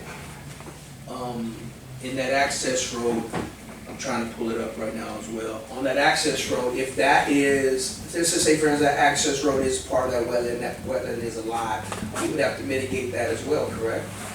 We'd have to do something, yeah, you'd have to mitigate it or compensate for it somehow. Understood. Wait, And there's quite a bit of fill would have to go in, so it's Sure. not gonna be a cheap road construction. so you're telling me that there's a whole road Half a road on both sides. that Half has a, no, half a row on both Cypress and Isora. It's about half. That's a correct. road? So Pine Cone and Estribo is the whole road, let's say 60 to 80 feet. There's only one property on Pine Cone and Estribo. That has never been, It's never been developed, it's a drop of like 15, 20 feet. That's where correct. was the county? Where was Hendry County in this? See, we need to find something that we can do to grab them, you know, to say, hey, you know, abuse, come on. That falls down, you know, even at the state level. How are you gonna classify it as a road, but it was never developed? I won't really worry about the Pine Cone side because actually that drop goes also to the sizes, to the actual, No, but this is what I'm saying, because it's a road, classified as a road, to the Department of Transportation, correct? From what we know of. If somebody magically goes down there and magically gets hurt, because it's always at one, it was on a Central County property. Aren't we liable for it? Potentially, we could be liable. Thank you, that's what I wanted to hear. So I think we need to find some action, an action plan to get it done. Yeah, well, keep in mind, building, and I haven't seen, just from what I'm hearing, building that road and then getting the permit and providing the mitigation, you could pave some of the main access roads with the same amount of money. So that's gonna be the tough part. Yeah, that road you're talking about, Mr. Emilio, they have built it only like a quarter of the road. On certain areas, on certain sides. Yes, correct. both Cypress and Isora is about halfway in. Right, but the other one, it's Pine like Cone and Estribo is about 60 to 80 feet, that's like a it. quarter, like a quarter. Because you would mitigate more than the footprint of the road. please. You'd have to Sure. mitigate 150 feet on each side. The Makes bid. sense. Not gonna lie. 60. Could you Well, mitigate, which way you put that? could you mitigate the reservoir and use them credits, like for a future plan? Be cheaper maybe, or? We talked about this. Right. I think it's an interesting idea to permit, so the only way you could do it is to permit a bank. Yeah. It's a 1 to 2 year journey, Let's start. couple $100,000 in consulting fees, but you would make, I think, long-term millions. Let's do it. It would be long-term. You know, if you. It can help our community grow. I can bring you companies here that will tell you, Please, we'll bankroll the whole thing. let's do it. We get 60% of the revenue, No. we'll give you 40%. They get 60%? Yes, because they're gonna, Taking the risk. it's big bucks, they're gonna put up the money. How much is It's the an year out investment. consulting? So, you know, I know you're doing research here in your districts, look up North Springs Improvement District, I was there this morning. So they bought the Heron Bay Golf Course, you can look it up, Heron Bay Golf Course. They're gonna turn it into a mitigation bank. Wow. But that district Big money. has a $60 million a year budget. You should see their offices. I Because wanna they make do water and So there's an old wastewater golf cart, services. there's an old golf course is all you They need? bought a defunct golf course, it's 120 Wow. acres, but That sounds like smart. I represent the company that's gonna do the 60/40 with them. That company's gonna front them millions Wow. to build, to permit the bank, hire the consultants, and then you don't just go create a bank, you gotta go out What there and is it again? restore the whole area. What is it again? North Springs Oh. Improvement District, it's in I would like to Western say something. Broward County, Coral Springs. Yeah. It's all, there's a bunch of news articles about it, but they're gonna make. I would like to say something. The reservoir is the only place that we have here for our residents can go and ride ATVs. And that's, Whenever we are allowed to go in there and ride again. That's like a recreation for the people that like the ATVs. A lot of people like going in there hunting, and I've been doing that in there since 1979. I come often here and do it. So the residents of Motura have the reservoir as a getaway. They can go there with the family and members. And I believe if we're gonna take that away from the residents of Motura, what else do we have? We don't have a beach, we don't have that. that's the other side of the Everything argument. People else, bank there. It's not everything about money. ATVs It's not everything about money. You know, family get together, friends get together. I would like to go in there too and get myself ATV, whatever, and you know what I'm saying? So we don't have to only look about the money side, we have to look at the people side and the family side and all that. That's what I believe. Good question. Good answer. Okay, that's all I had on the road, but you had asked about an estimate of time for regrading all the swales in Montura. We had done that several years back, and it's a long time to do it with the Central County forces to regrade all the swales. I think at one time it was like 12 to 15 years. I think it's at least 16 or 1800 days of the cruise, just because of the sheer number of miles of it we've got. And you can't work on it every day and not, from start to finish. But that's what we came up with several years ago. Talk about it. Doesn't mean you can't start and somehow prioritize some of them and start working on them, but it's just, if you were, or how many days it would take to do it, it's basically would be 1,800 days. I don't really, I'm not really concerned about the days. My thing as a community leader and living in the community, it's one of the things that we oversee and must be implemented and must be maintained. Again, I don't care if it takes 100 years. So I've been on the board 3 years.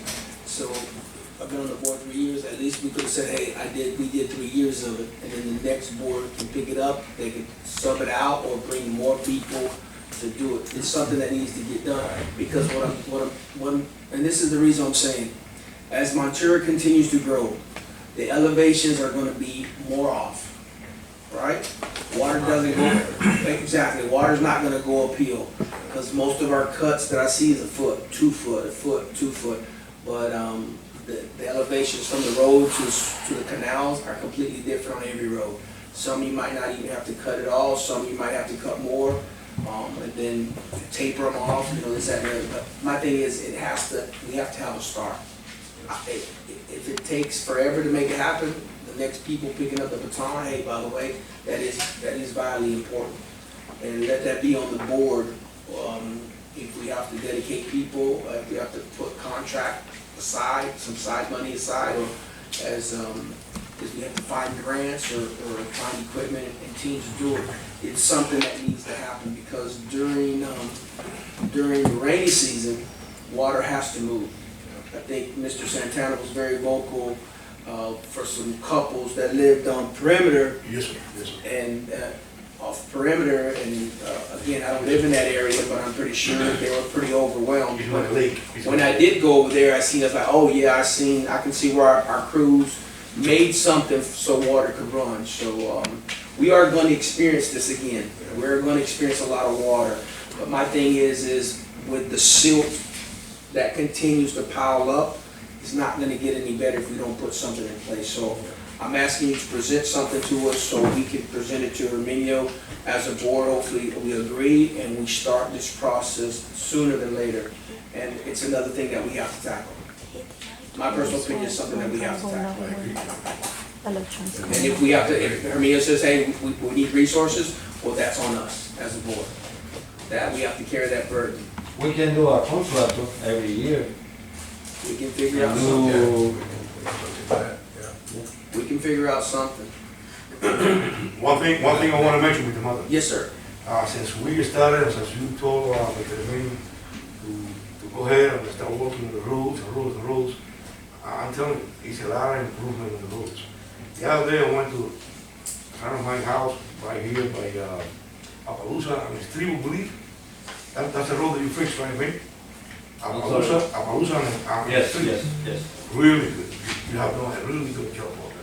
I mean, I have to congratulate the Central County employees.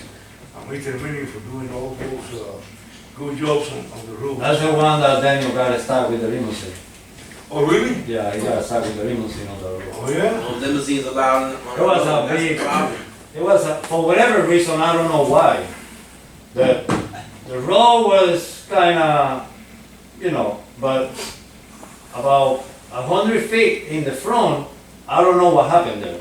Seems like somebody went in there with a backhoe or something and just, took whatever they need because the hole was big, big. Like they did in Hacienda. In Hacienda, the property there, like 2.5 acres. In Hacienda, next to the canal, between Appaloosa and Oh yeah, they took our dirt from the canal. I went by there patrolling, I see like a big hole in the whole canal bank. I said, what's going on, man? They took the sand. They need a little fill. I'm just worried, were you able to get the limousine out off the road? To get what? The limousine. No, I was out there, he's the one who... No, but let me tell you something. I saw Mr. Daniel driving by the front of my property. I didn't know what was saying. He was driving a nice, normal, a small vehicle. That's a nice vehicle. Thank you. But yeah, no one would have known, I got stuck. I said, let's go look at some of these roads, see how they are, and all I hear is, we're stuck, we're not going anywhere. I get out, big gaping hole, limo hanging, I said, oh. There you go. You should have took a picture of that. Yeah. So, Mr. Benny, if you could give us maybe like a roadmap, because I know sometimes some of these projects, look overwhelming, but there has to be a starting point, you know what I'm saying? And we have to pass the baton to the next people that come on the board, hey, this is what we've done, this is what we committed to, and, you know, hopefully they see that is to me is a priority. The worst part is actually on Pinecone. There's a lot of swells in Pinecone that has never been actually, like the lady on that property. Well, the thing is, what we're noticing too is a lot of people are purchasing in areas that were, you know, they weren't in, because some people ask me, hey, why do so of our roads are grass? And I said, I'm assuming because nobody's ever lived down those roads. But now you see less and less grass roads. You'll see where they push through the grass with their tires, and now it's becoming a road. So yeah, we're gonna have to maintain more for sure. So if you can get us a game plan, Mr. Bennett, shoot it to us, and then we'll try to, you know, we gotta tackle it.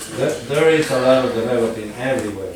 I mean, we have done a brand rebuild road a week ago, and then we only did half because it's, you know, there's nothing in the back, absolutely nothing. Next thing you know, in 2 weeks, there's somebody, hey, can you guys please take the road all the way to the back, because we're gonna start doing something about there, and we're sure, you know. Go ahead, man. That's all I have. I have a question for you now, open it up to the board. Can you find out around the local rock picks areas who has DOT approved material as well? Is there multiple rock pits that have, rock mine pits that have DOT approved material? And is that the only material that we can use on our land, on our roads? That you know of? Or is that the best thing that we should do? Just continue with using DOT material for our roads? When I say our roads, I'm talking about our roads like they're up there or show up. I can check on that. The Ridgeville is the closest one I know of that actually has DOT approved line of rock. How about, there's a couple in the Bell, between here and the Bell, there's a couple of them, I see trucks coming in and out, I don't know what they have in see, their mind. none of those are DOT approved. Understood. Some of those are getting material off the river spoil. Understand. You don't want to put those on your road. Understood. They've got some excellent shell material, but they don't screen it or anything, and sometimes you'll get a bunch of clay mixed in with it, and that would be a disaster. And there's a mine on 82, right there on 82, coming from 29. Yeah. Going on 82. I don't know what type of mine that is, but that one may have some DOT. If you can, There's see some of them. who I'll has check it. into that. Right.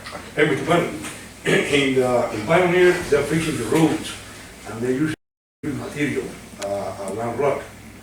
I have gone back there with the road, Bartle Road, Pioneer. Can you find out which material are they using down there in Pioneer? Bridgeville, Oh, really? Well, the road was really. same material we use. Oh, really? Well, I heard from a source Because it was good. that Ridgedale is overcharging us for material. Because that material looks different. Yeah, and I It heard that looks different, more thick. sometimes it's not even the material we're asking for. Okay. That we need to invest in going elsewhere and giving them that shake up, because I heard that we're a big asset to their company because we're constantly buying from them. So on that aspect, we need to if it's getting a semi truck trailer size load or whatever, we have to shaking it up. What Mr. Mara is asking, Mr. Bennett, we did a whole week of calling. We even called the reservation, and they don't do DOT. We call everywhere. They do rock, they do line, but it's not good. Right, yeah. They don't pay for it to check to see if it's DOT. That's what they say. They say we can accommodate you with Sure. Because that material that I observed in Bartle Road, in Pioneer, it's better than the one that we're using here. Yeah, and that, because I had someone who actually worked there and recently left, and I asked them a few questions because they were a higher up, and they said, you need to take directive or tell whoever is doing it that sometimes they'll wet the material and weigh it and leave, and by the time they get here, it's already dry, and it's less than what we're paying for. That was one of the things. The second thing that he told me that they were doing was that they weren't even certifying the material, that it was just whatever they had, and they were saying it was DOT. So when I found that out, I called another company that works with material, and I said, how can you know, how do you inspect all this? And he said, honestly, it's expensive. If they really don't do it, then you really don't know. They said the only way to know is for you to test those loads every time. Don't test it, you know what I mean? We do test every year, and we don't buy material when it's raining because of that. Mr. Bennett, I think we've asked Mr. Bennett to check it several times, and I We've believe. tested it, I know, 3 or 4 times. Well, Yeah. We may have tested it every year. Yeah. And it's always come out, and it is tested regularly for them to keep their DOT certification. The DOT checks it at least weekly, I believe. They can't keep their certification. I will check that with these loads and bring over here. No. I was just gonna say that.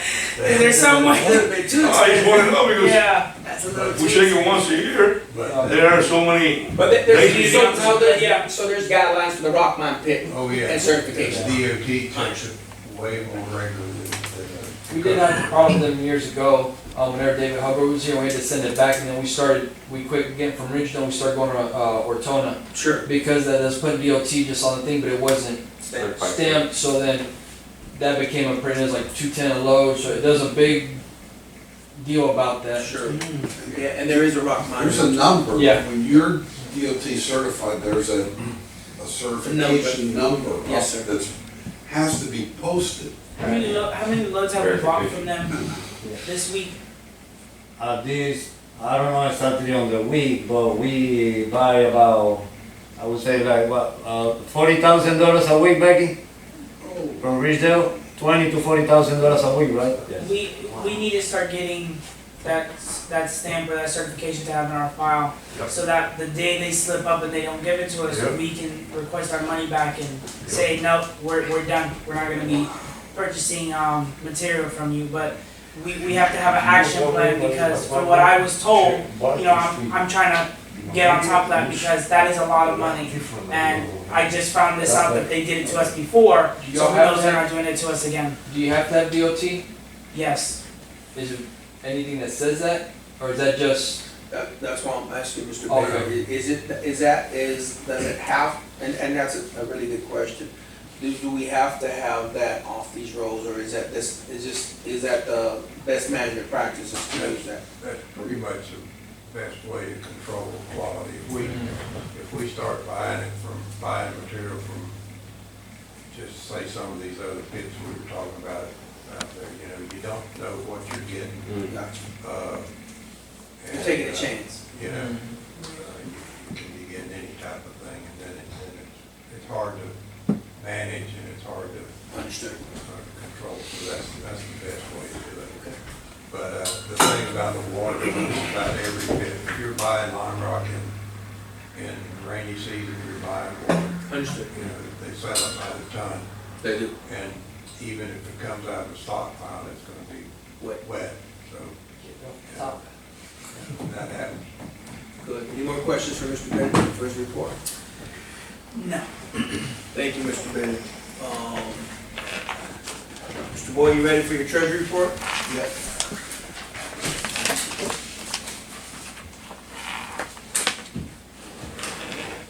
Okay, I'm gonna run through my regular reports and then we can talk about some of these financial issues. Okay, so for bank account activity, we're in the month of December, 3 months through the year. So we got total disbursements of $371,000. We've collected $921,000 of our total tax assessment of $1,991,000. So we got $1,062,000 left to go. Collecting mostly just current year taxes this month, $623,000. It's over the same amount last year, about 228. And the delinquent taxes, like about $1,200 under, 1,100. As far as our spending so far, we had some special things this month and some things that aren't comparable to pro rata kind of thing. We bought $106,000 of equipment last month. We bought the excavator, the mulcher, and the low boy trailer. So that's $106,000 right there. Another thing that just doesn't compare right is we allocate like $75,000 to the discount on the taxes. And when you prorate that through the year, that's not really what happens. It mostly all comes out when you're getting your taxes in November and December. So that's about a $36,000 amount there. So we're $136,000 over budget right now, and that's the primary reasons.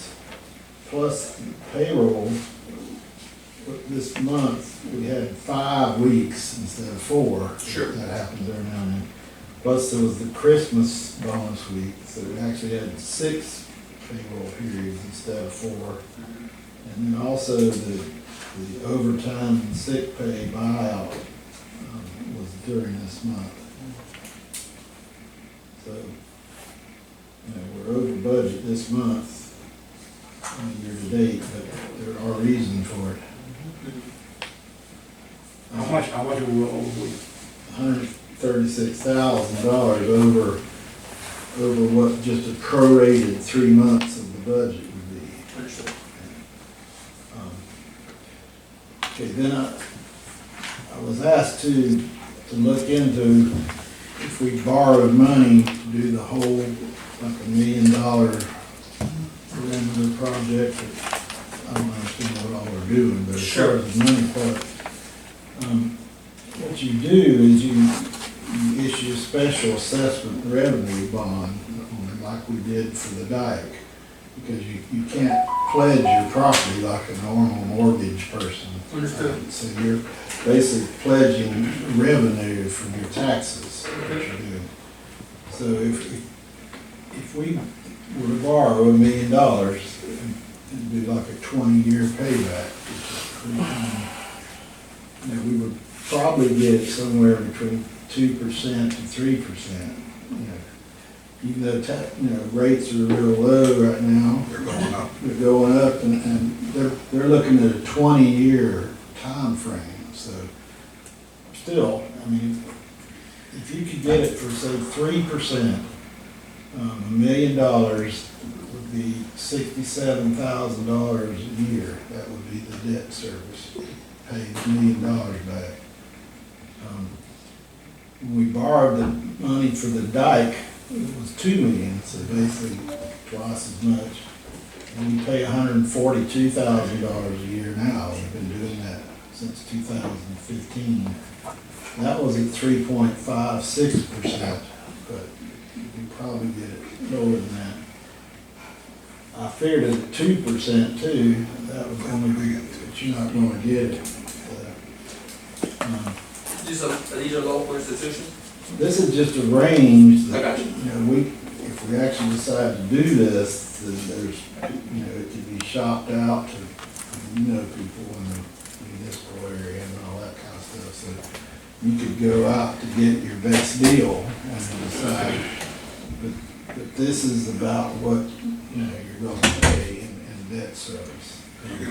If you borrow $1 million, you're gonna have 10 to 15% on top of that Right. to pay all the fees I for don't all know. the financial We people. were talking I about, was gonna say that next, you gotta have attorneys, you gotta have bond people. when Danny was talking to you, he was talking to you about getting 2.8 million. That's what you said, right, Danny? Somebody stated, in the last meeting, to fix, I believe, maybe with money. Are you referring to, To fix the money to that? fix that deal, canal, and perimeter roads. somebody stated, I don't know if it was me the best, and the meeting, that it would be approximately 2.8 million dollars. Well, that's easy just to kind of multiply, I can see how much that'd be.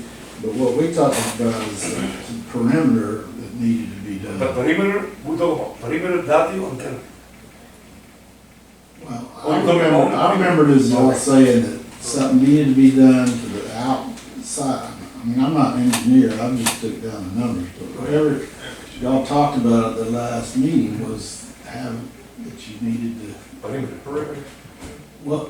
When you're talking about No, variance report on perimeter, Oh, I remember, I don't know if it was at the, Are you referring to the money that was from our grant to redo the culverts? no, sir, no, sir.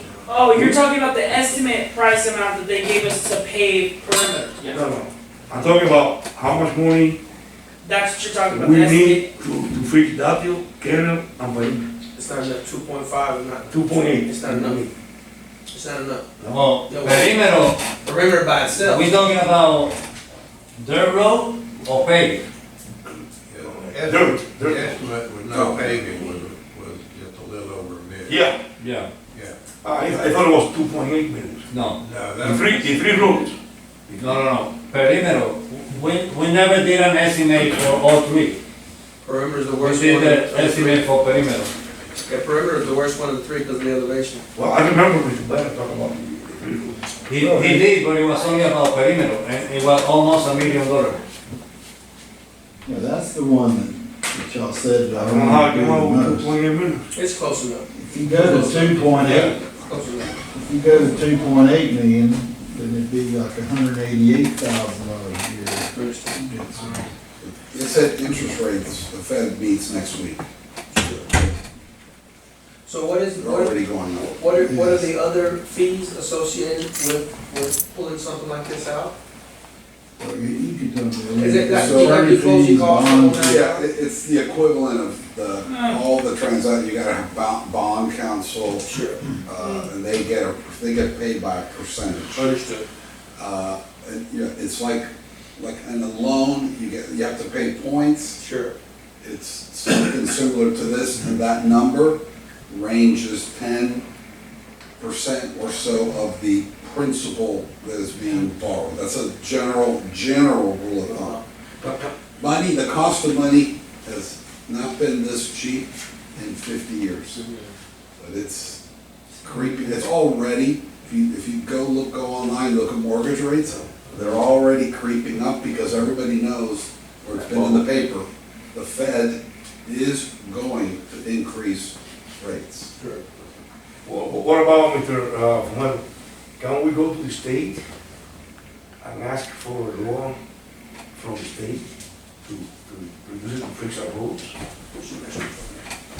Well, I spoke to the state about our district overall, and the only way some of these issues are gonna change is over time of us fixing them and working at it.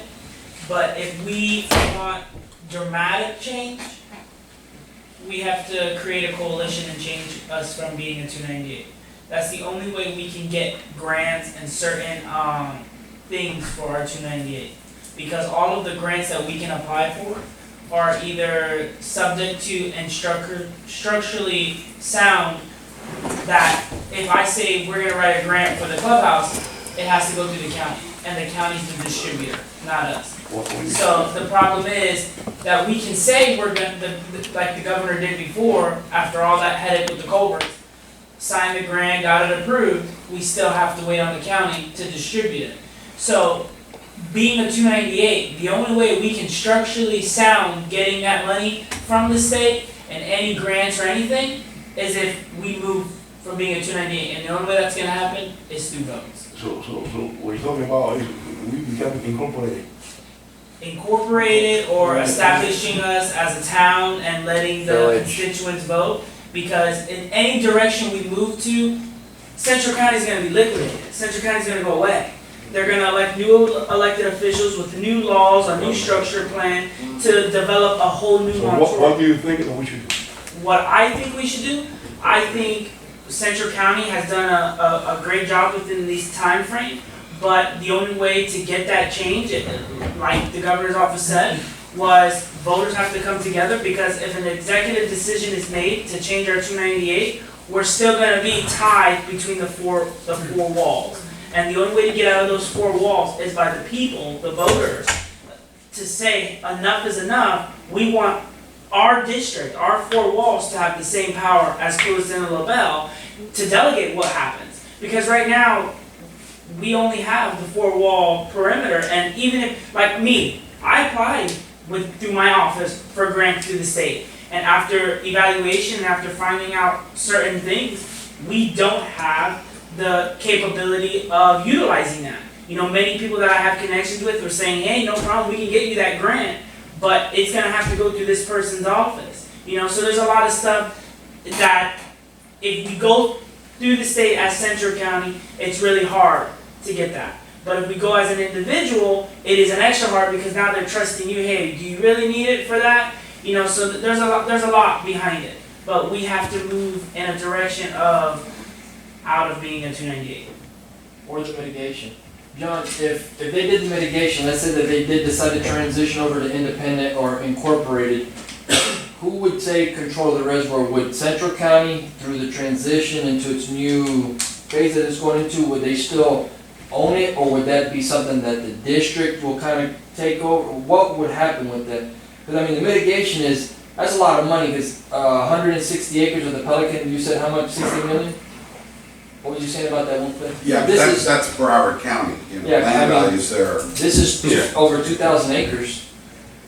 Yeah, but that's Broward County, man, stuff is, Yeah. that's Coral Springs, it's Coral pretty Springs. I think expensive, it'll but- still stay under whatever. But, so the best example, again, you can all Google this, Yeah. Loxahatchee Groves, Mm. Palm Beach County, not far from here. Uh-huh.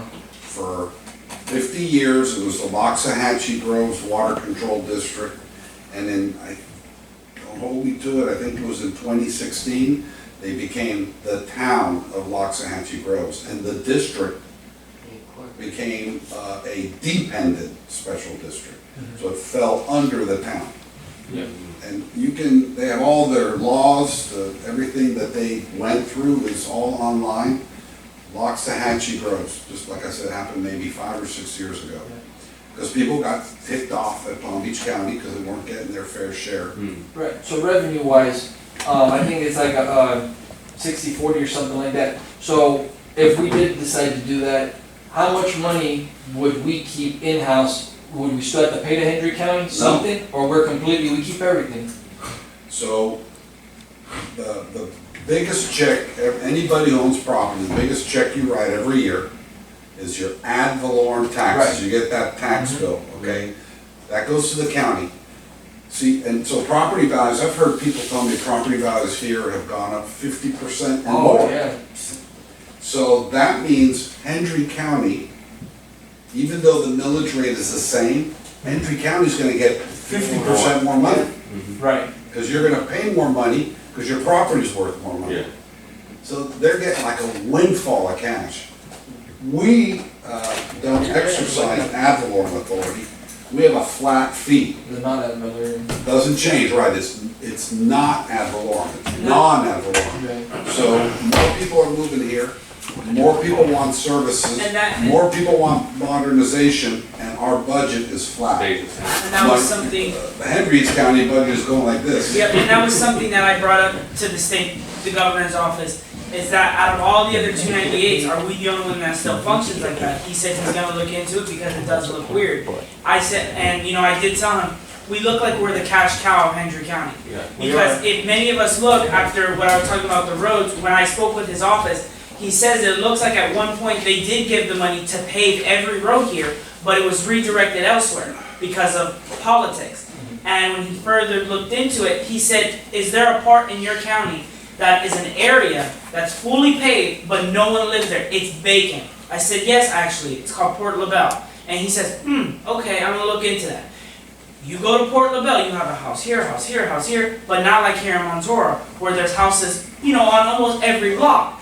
and it's around the same amount of distance, but over certain parts got more populated than others. Sure. But he did say that, you know, it is something that he's going to look into because it was taken out of hand way too fast. So the biggest thing that I think we're trying to figure out is the way, because people want Montreal to remain the same rural and with the animals and so forth.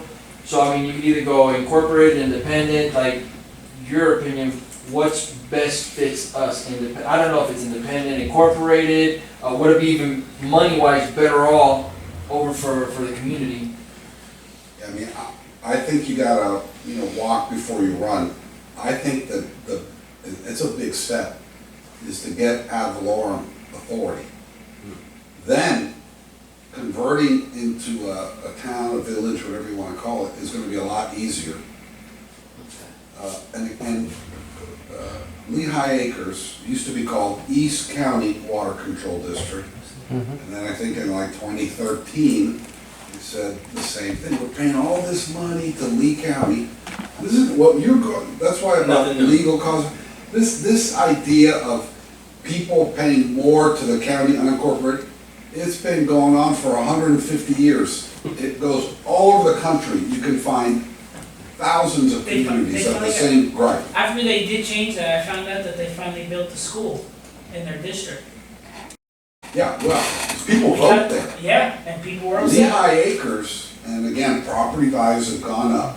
But, so East County Water Control District changed their special law, and now they're called the Lehigh Acres Municipal Services District.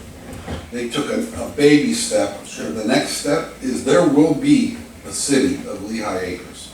And it's like here, it's, acre lots, and, it's very, very Let me ask simple. you, if we become a city or we become incorporated, are we allowed to have animals here in Honduras? It'll be like Davie, Florida. Their city, their ordinance. Yeah, but Davie, I grew up so Davie was like that. Davie was all, when I was a kid, it was citrus groves. There ain't no rural there anymore. Yes, there is. It's spotted. Very little. Flamingo. It's spotted. Yeah, and the westernmost edge, there's a little Yeah, left. by parts. Davie, But that was over. But that was it used over. to be, if you had Yeah. horses, you go to. We have Yeah, to but that was over years. We That have was to over look years. into that. Yes, yes. That was over years. It It was wasn't. It wasn't just overnight No, it or a wasn't overnight. Walmart up here. No, You're gonna take it was over years. animals No. away and all that, it's better not to do it. I was just saying, if we could, because if, I don't know if that board or the commission will just, there has to be a description, right? You have to, what you can't do, like code enforcement. Would that eliminate Henry County code enforcement? We have to create our own code enforcement, or Yeah, would we you'll still be have subjected to that whatever- code enforcement? What that's something that I looked into. It's our district, just like LaBelle. LaBelle has their own city code enforcement, just like Lewiston. They enforce their laws within their district. Now, once you step out of their district, now you're back onto county law, and then stuff like that. You incorporate, county's gone in Yep. every way, shape, They can't tell you anything to do in Now, your district, but they still some have to. small cities, Uh-huh. like the sheriff's is the best example. Some small cities contract with the sheriff's office for police service, because it costs a hell of a lot of money to create a police department Well, out of thin air. So there are, like in Palm Beach County, there's a ton of small cities that contract with Palm Beach County Sheriff's Office for police. There's cities that contract with Palm Beach County Fire for fire service. You gotta pay for it. But you, rather than create, like City of Okeechobee is a good example. They had their own fire department. Last year, they got rid of it, and they said, it's so expensive to maintain your own fire and police. The technology these guys use nowadays it goes up every day. It's skyrocketing. And, it's just everything. It's very expensive. So the city's keeping their police, but they gave the fire back to the county and are paying the county for fire service because it's just too expensive. But if we The actually, equipment, the training, it's crazy. yeah, because the ad valorem taxes, if Central County, let's say if they actually took possession of that, how much of the problems that y'all are facing would disappear? Probably a lot of them. A lot. So, I mean, if that's the biggest problem, and if Monterey still stay the same, if it's possible, That's gonna be a good challenge. That's gonna be a really good challenge. Yeah, like But we have to check the design. the reason the district was Yes, created, was because of that problem. There's only gonna be one person over so many citizens. So there's laws in place that protect us as residents within our bounds. So if there was just one person within the whole county regulating all of us, plus that, some of the problems may disappear because all of this money would go strictly to their budget, but now it's overall with the whole county. So what was strictly just for us, now is for the whole county. So we may say, oh, it may be greener on the other side, but then the county may say, we'll get to you when we can. We'll get to you when we can, compared to this. So that's why the laws are the way they are. You go to Port LaBelle, you know, there's many smaller districts that delegate smaller problems, and that's why the county doesn't have, you know, overall power, just like the state and stuff like that. Yeah, because Monterey is still maintaining itself the same, but we go incorporated. If you go incorporated, it's gonna be go fine up, with it as long as we don't change. And I mean, maybe then with the golf carts, would we have say so then? Yeah, let's hold off for that, because I wanna get back on top. I appreciate the conversation, that we get back on topic there. Anything else, Mr. Boyd, in your area? Well, no, I mean, basically what you do is you pledge your tax revenue, like we did, like our bonds that we're paying now, $23.65 of our $250 we pay is for debt service. So you pledge those revenues, that's their security. So we would have to pledge security for taxes or maybe raise taxes about, it'd be less than $23 because that was for $2 million. Sure. But still, that's the idea is, it's the pledge of the tax revenue that's their security. Gotcha. So can you present something to us more like in an email form or a quote or something and pass it out and send it to the office, and Becky will send it out to the team so we can look at it? Because the other thing is, let's just say if we do go this route, I'd like to when we do speak to the citizens, it's going towards this project, it's going towards that, it's not going towards, whatever it's gonna go to. That money needs to be, whatever it's pledged for, we need to make sure that that's going for. Earmarked up front. Exactly, that it's going for, like Mr. Zentow's pushing perimeter, Dado and Kendall, if we do stuff like that, hey, it has to be allocated for that, and it needs to happen. And that's one creative way to make it happen. I mean, as far as getting actual quotes, we really need to know how much, we're thinking about borrowing. So just use that as a baseline. I don't think 1 million in today's market doesn't go far. So just like 2.5. Give us 1 and 2, 1 and 2.5, and let's let the board look at it and see if we do decide to go that route. And with the closing costs and everything, okay, we have 2.5 million. What are we going to use this 2.5 million to go for? Are we going to do 2.5 million worth bus stop? I'll see what I do. But I mean, today's again. In public works, 2 million doesn't go far, unfortunately nowadays. It seems like it doesn't. I wish it would. Yeah. So if you could present that to the board so we can look at it, and then we can say, okay, between Mr. Bennett and everything, what can we use if we did borrow 2.5 million? What could we use to really make an impact in this community? Where could we really use 2.5 million to make it right? Thank you, Mr. Boyd. You had anything else? No. Any questions for Mr. Boyd? Thank you, Mr. Boyd. District Attorney? Yeah, so I went over the golf course issue. Golf cart, sorry. Golf carts.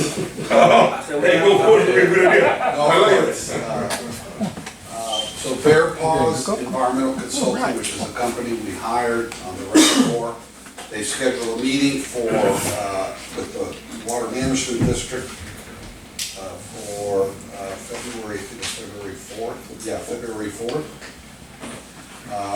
So he's going to, pitch them on having them come out and look at the areas that were impacted. Hopefully, we've had a sort of a wet, dry season. Hopefully those areas have started to revegetate. I don't know, has anybody gone out there to look? No. Well, we're hoping that those Santana won't let us in. He only getting horses. Yeah. The horses are walking. That's a long way to walk, right? Hey, you know what, Mr. Mata? You should buy a horse so I can go in there and do horse patrolling in the reservoir. In that way I can keep an eye on the, 2.5 everything that is million, going. you might be part of the posse. That'll help the grass grow. Hey, Horses. exactly, so I Natural patrol the fertilizer. whole, or you give me permission to go over the dike, and I'm on patrol car. There you go. There you go. I mean, if I can. Start the horse club again. So if you stay in the upland areas, Can I go there and do patrol on the dike? No. if you stay out of the wetland areas, Yes, on the dike. Can I go? yeah. You hear me, Commander? Who wants, it's up to these guys. He's talking about in his patrol car. He's not talking about. Oh, you have a. Don't go out there in your patrol patrol car. Yes, sir, I have a volunteer patrol car from the Henry County Sheriff. You gave him a patrol car? I didn't do anything. Listen, Don't look at me. Do you have the lights? I get stuck myself. It's a nice car. you, red, and white. No blue lights, no blue lights. No I'm a blue lights, deputy. no blue lights. Okay, the Henry County Sheriff That's like, kid with matches, gave me gas. Not a a good volunteer combo. patrol car a year and a half ago. That's what I've been stating here, that I patrol, I thought the west just your side. truck, you were just driving around. I didn't know you Thank you, had Mr. a real Commander. car. Hey, thank you, Mr. Commander. I didn't know, nobody tells me. Thank you. A patrol car. I've been called many things. Crazy. I've never been called drunk. Yes, it's. If you poke me. Citizen patrol, volunteer patrol. Oh, very nice. Yes, sir, yes, sir. That's why I know. That's why I know the great job that the Henry County Sheriff deputy do all the time. Yeah, just don't send me down Canal Bank. They have a lot of cases. And Don't do that. they're overwhelmed because they don't have that much personnel. And they do a lot of good job out there. Thank you. Can I patrol with my patrol car, Mr. Fumero, on the dike? Guys, I'm just a hired help. Make sure it's all-wheel drive. Can I patrol with private vehicle on the dike? That didn't know, man. Give him a golf cart. Hey, Santana, So that's why it's not all-wheel drive. I don't know what's going on with the, You gotta fly your helicopter over. hey, that's Chris, he have his contacts. Chris, he have his contacts, Oh, you can call them, and they do patrol on the helicopter. So just a Why would you- quick No, I wouldn't do that 'cause you have I to got clear a with the call, asking about the Central County was stockpiling fill that I guess we were getting out of the canals and selling it. And there's some question about the process for that. So and Chris sent me some legal research that he put together, but that land is different. Land, right, so you have personal property, which is that podium, yeah, the machinery. dirt, the machines, and you have real property. When you sell real property, when government, sells property, you have to go through a formal surplus process. It's a big deal, for obvious reasons. You can't just willy-nilly sell property that's owned by the taxpayers. But and we came across this when you were selling old equipment. Remember the equipment that didn't even work? So long as it's under $5,000,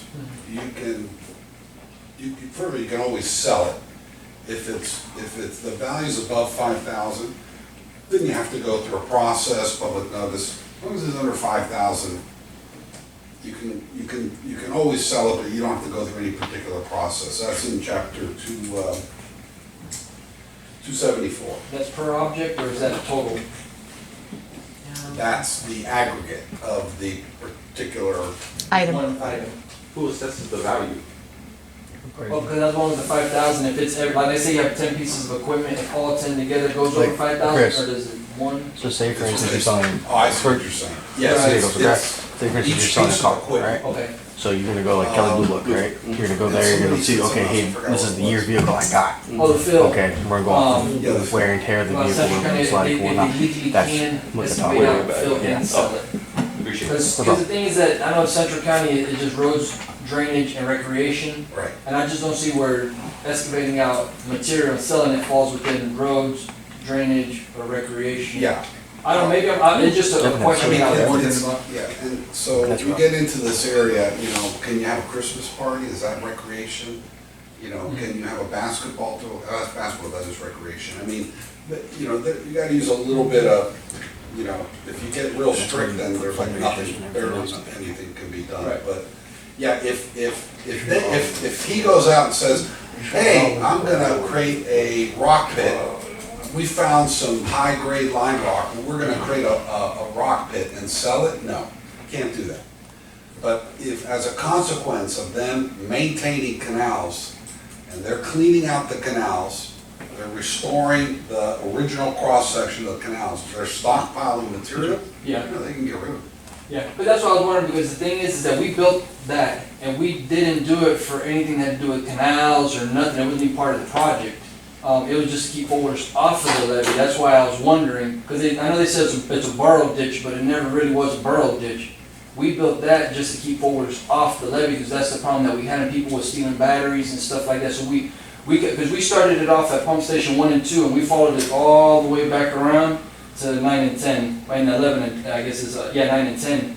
Now, that's why I was wondering, because it was, I know it wasn't permitted, but Matt Dozier from the district, and I spoke with him, he said that there's an environmental problem and there's an engineering problem.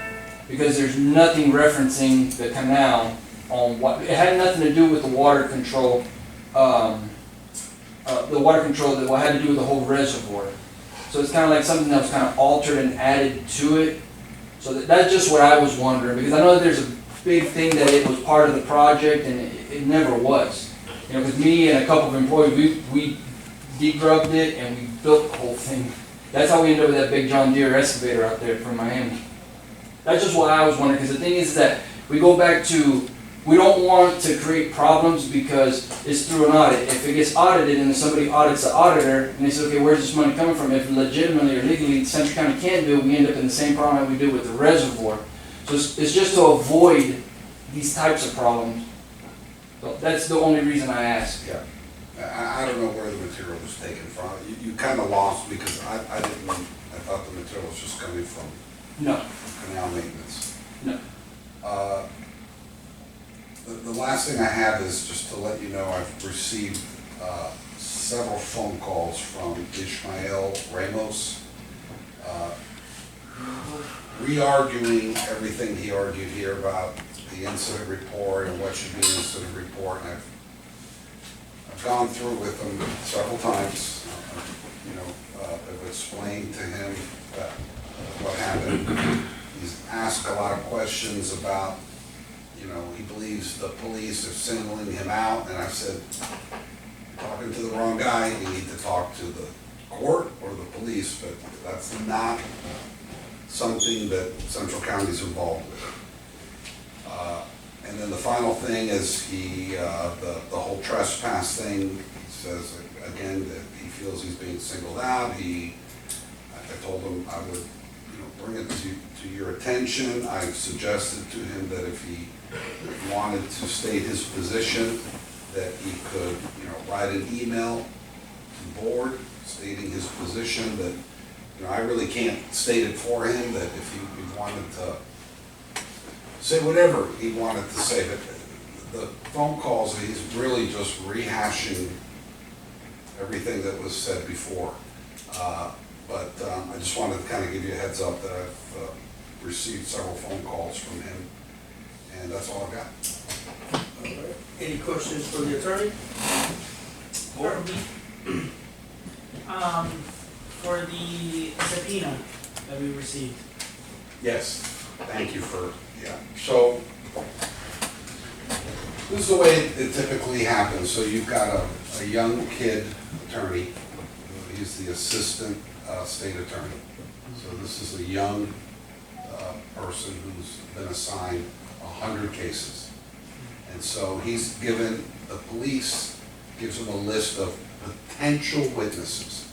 So obviously, he must have gotten it from Dominguez. All you guys are board members. So these people, they fan out subpoenas. I'm so glad I'm Fan out subpoenas to everybody.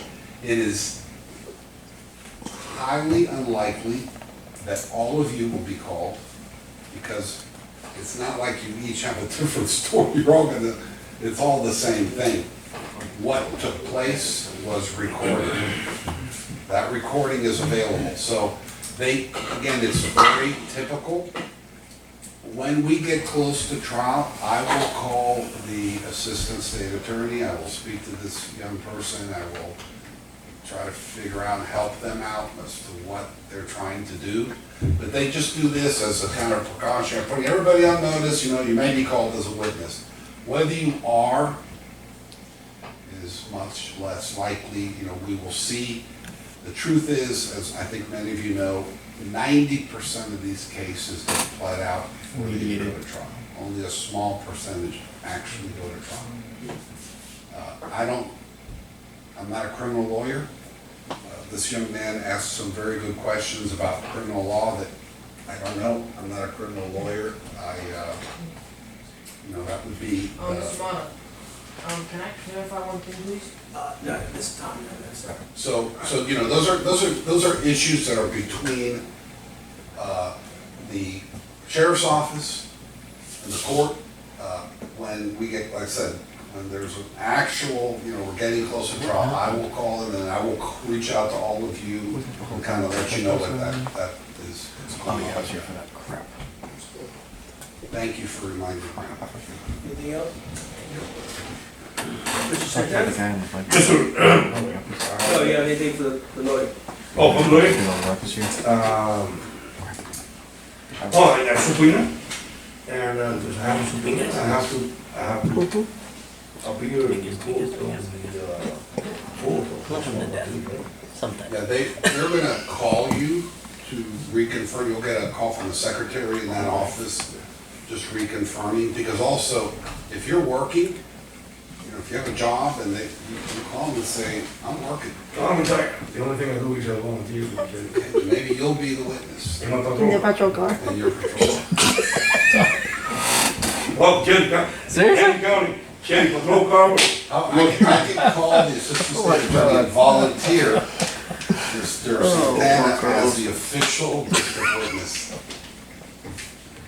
in the Hendry County, the Popo car. I always say what I saw.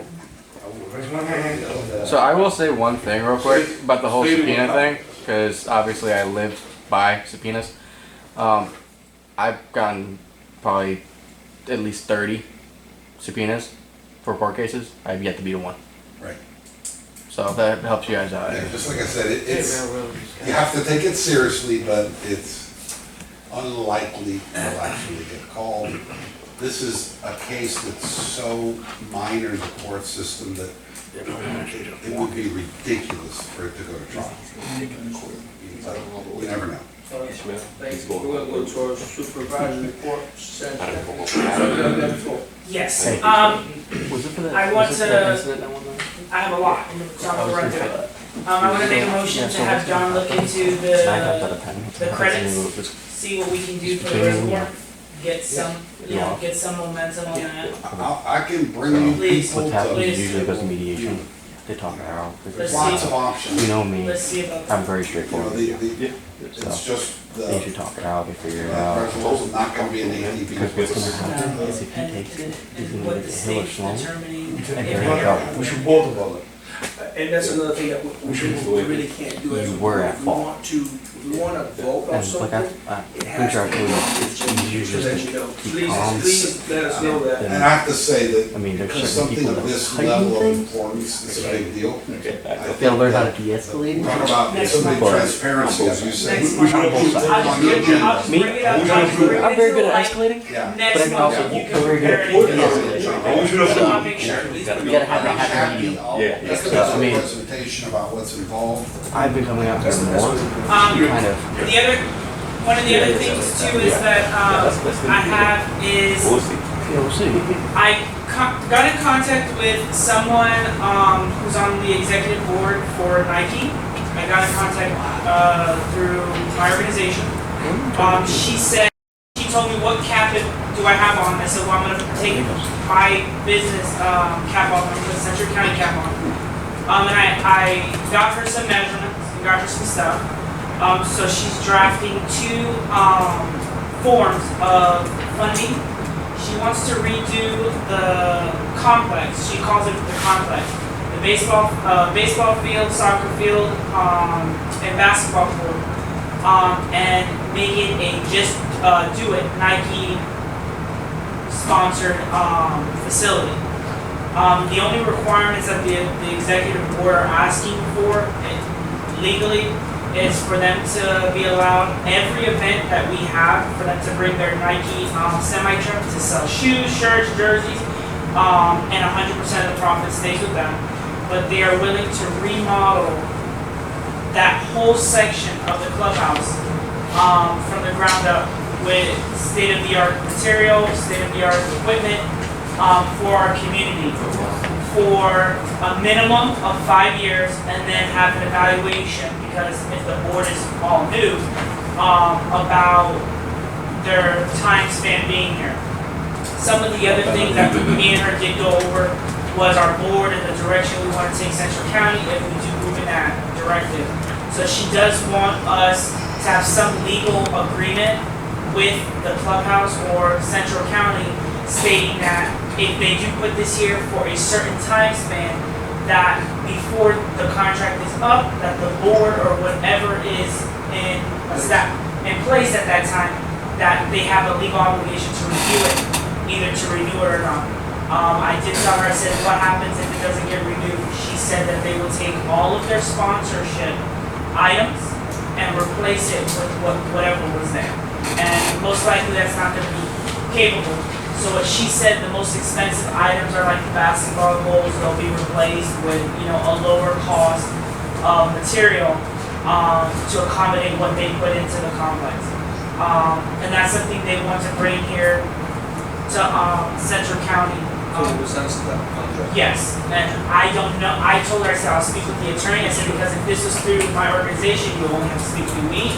She said, I understand that. So she said she wants to know the Central County process of this donation, and the donation value amount is at $1.8 million for the baseball field, soccer field, and basketball court. That's just one of the things. The other thing is, I got in contact with 4 fair companies. I got in contact with the company that does Clewiston. They don't want to work with us because we are going to be fighting them when they do theirs in February. And this company is the one that does the Lehigh Fair, and they said that it'll be perfect timing because if we do it in December, that they'll be capable of moving it so the pricing may be different. What they did mention is, because I did bring it up with management, was their price. Their price is, we have to vote on because of the overall price. The overall price for the fair, we're looking at $300K. We are promised to get $1 million back because of the advertisement. Advertisement is, I think, 25%, and it's going to be advertised in Lee County, our county, Glades County, Palm Beach County, Broward, and one more other county within our district to help bring in people. What about Miami County? They have a really big fair. The gentleman who's helping me get all this together, he did say it does sound like a lot, but he said that he says you get it back and some. He says because the biggest thing for these events is data. They need to see a data turnaround amount. And he says that in Clewiston they have a data turnaround amount, and that's what pays for and some. That the city also uses the money for their fair and distributes it elsewhere. And he also found out that that money that they get from the fair helps pay for their police department and other important utilities. He said that Lee County does it as well because it helps bring in a lot of money. But they've been doing it for years. So he said for us, because it's going to be our first one, he says it is going to be a little bit expensive because they're not doing it by percentage. So what that means is we keep 100% of the profit because we're renting out the equipment, which is the machinery, and it comes with, the man labor and stuff like that. That $300K was for a Monday to Sunday, like Clewiston. He said that it'll be a lot cheaper if we do it small and we do Friday to Sunday. He said to start off Friday to Sunday, the price may drop, to 2 something, or won something, but he says it's still gonna be 100K. He said the minimum you're gonna spend is 100K on the event. And he says you will get back $1 million off of this event if you use 25% of their advertisement to get it out there. Because they advertise it before. So let's say we have it in December, they're gonna start advertising for it in October. So we're gonna have all that time of advertisement for people to know about the event, to hear about the event, and it'll have nothing to do with us. It's a contract agreement with them and us, Central County Board, to get that mission done. Then they also said that we can do the cheaper route, and the cheaper route is where we rent 2 or 3 machines like I think it's Belglade. They rent 4 little rides, and they load it up with food carts, and they make a good portion of that, and that's what helps pay for their little. I think they were saying they're the officers within their district for Belglade. But they said that it'll be a great event to help grow our economy here, help grow our population, and help bring awareness to our community. Because what it's going to do is it's going to establish a yearly event. It's going to establish businesses because they do reach out, as well as we're going to reach out to local businesses saying, hey, do you want to be in our event from this day to this day? Just like the food trucks. All the food trucks are already aware of it to be invited, for the event. But the only biggest obstacle right now is that price. And if we break it down every month, we pay a portion to it, we're allowed to do that too, where we pay a percentage to the fair. So I just wanted to bring that to your attention because I have a meeting with him on next Monday to go over the rides and all that stuff, to go from there, what the exact price, but he did give me estimates. And he said that we will be the only one in the state of Florida that will be operating a carnival or a winter festival.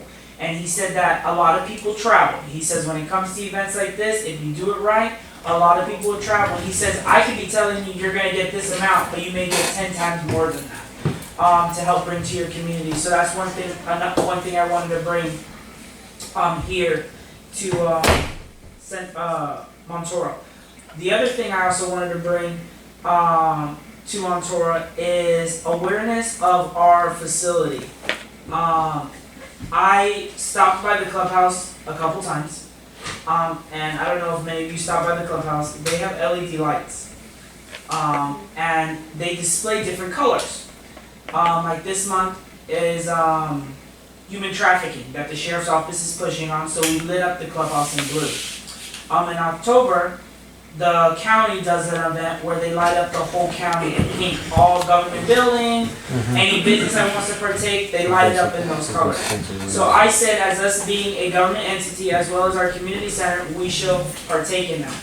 I had a briefing this afternoon going over some stuff that my organization does that I found out will amend to Central County because we do have a community center that we can get grants.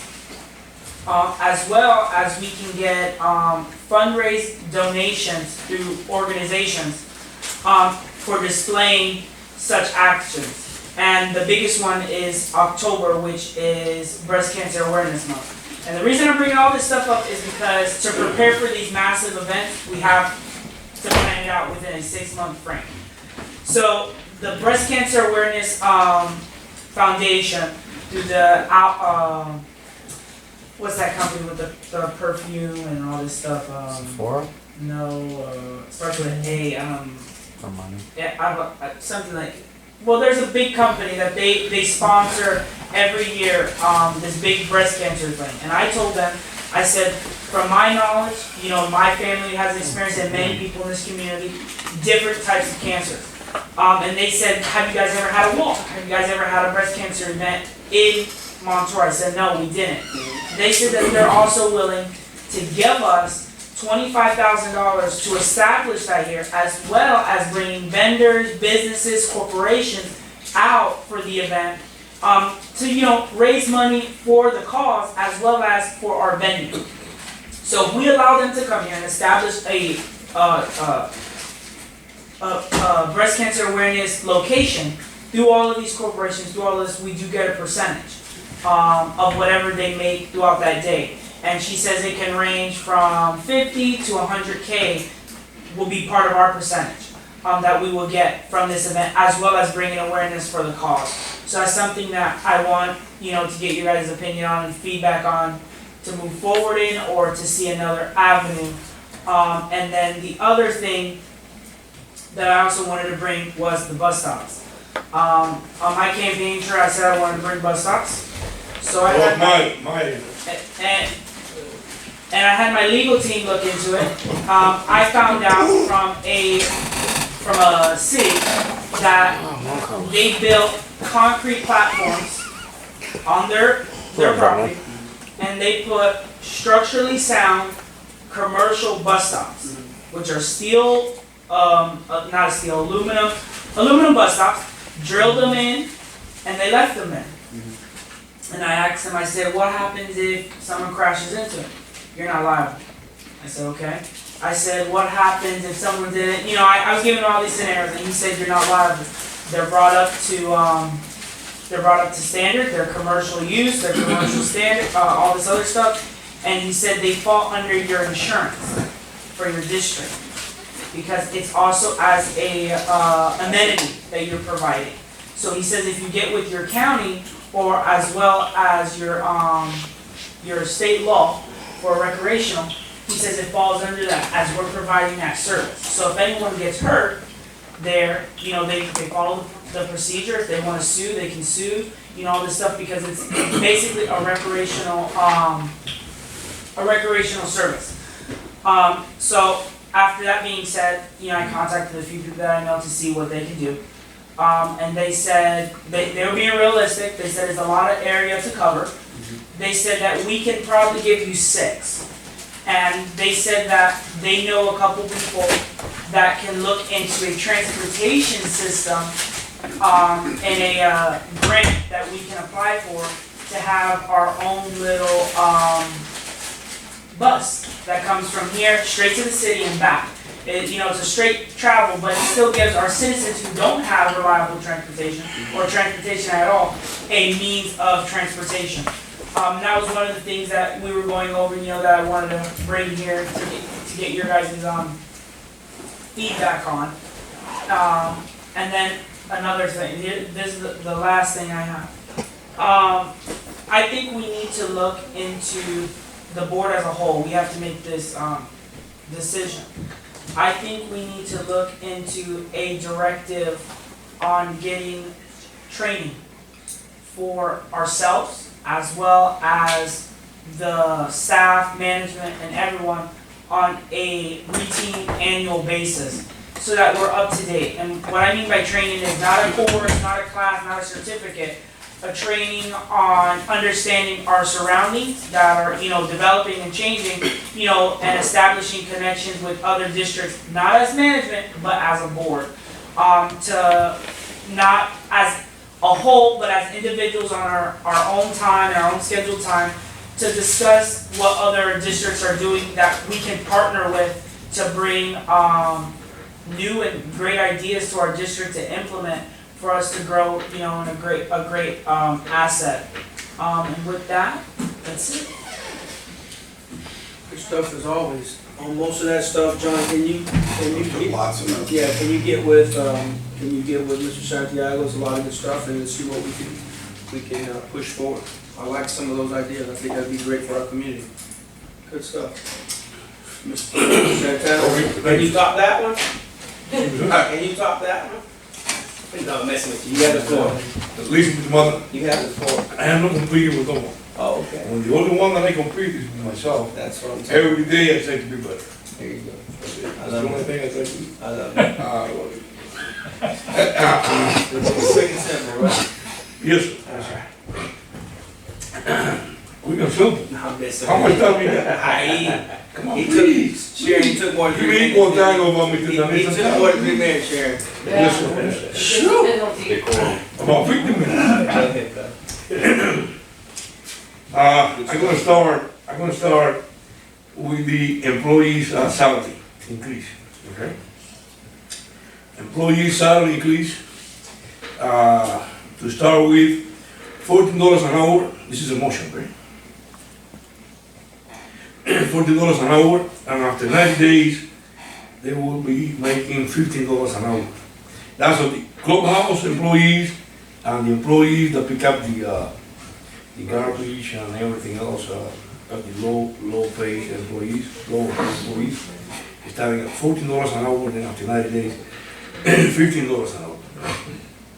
And for the heavy equipment operators, to start with $18 an hour, and after 90 days, $19 an hour. Okay? Most of the employees around us here in this area, for heavy equipment, they start at $28 an hour. So we're very underpaid. Also, with the regular employees that do miscellaneous work, we are underpaid too. At Walmart, they start, for the people that put things from the shelf and all that, $18 an hour. So we have to compete in order to get our employees and maintain them. That's why. You can continue laughing, Jim. No, I'm. What was your second set of, no, I'm writing down. Should I make a motion now to vote? Heavy equipment, Explain to you again. He said last time they would put it on the end. heavy equipment operator. So $15 it should be on the end. That's- You want something on the agenda, No. I don't put things on. No, the last time I brought this up, you stated to put it on the end. And it should be on the end. I'm sorry? He said it should be on the agenda. What? So he wants. The employee salary increase, is this on the agenda? No, Why not? because it was something, and when I watched the video on December's meeting, it says you needed to talk about it first. You had No, to, we talk about it. Mr. Fumero stated to put it on the agenda for this meeting. again, No, he stated for you to make sure that it's on the, we cannot put something on the agenda if it's not requested by a board member.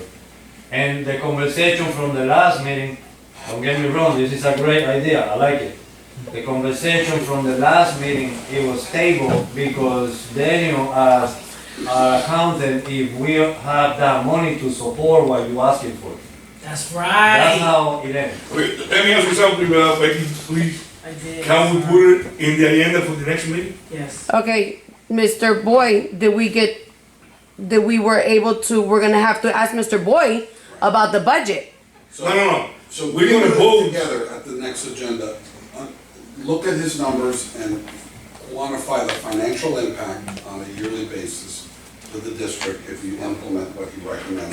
We can have it on the agenda, but this, anytime we're spending district money, you gotta have it on the agenda, because the people here, they came here thinking, oh, there's nothing on the agenda.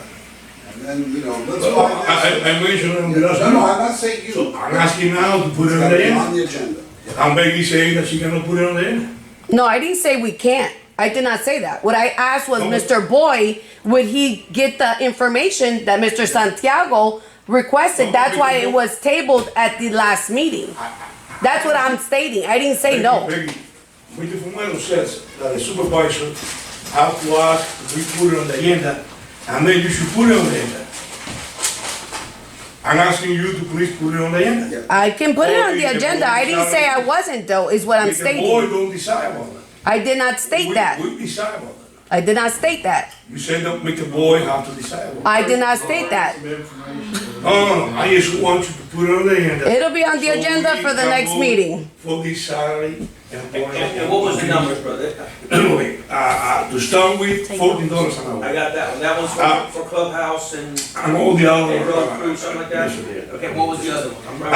after 90 days, $15 an hour. Understood, go up a dollar. And for the heavy equipment operators, $18 an hour to start with, and after 90 days, $19 an hour. Okay, I thought the previous meeting was Alright?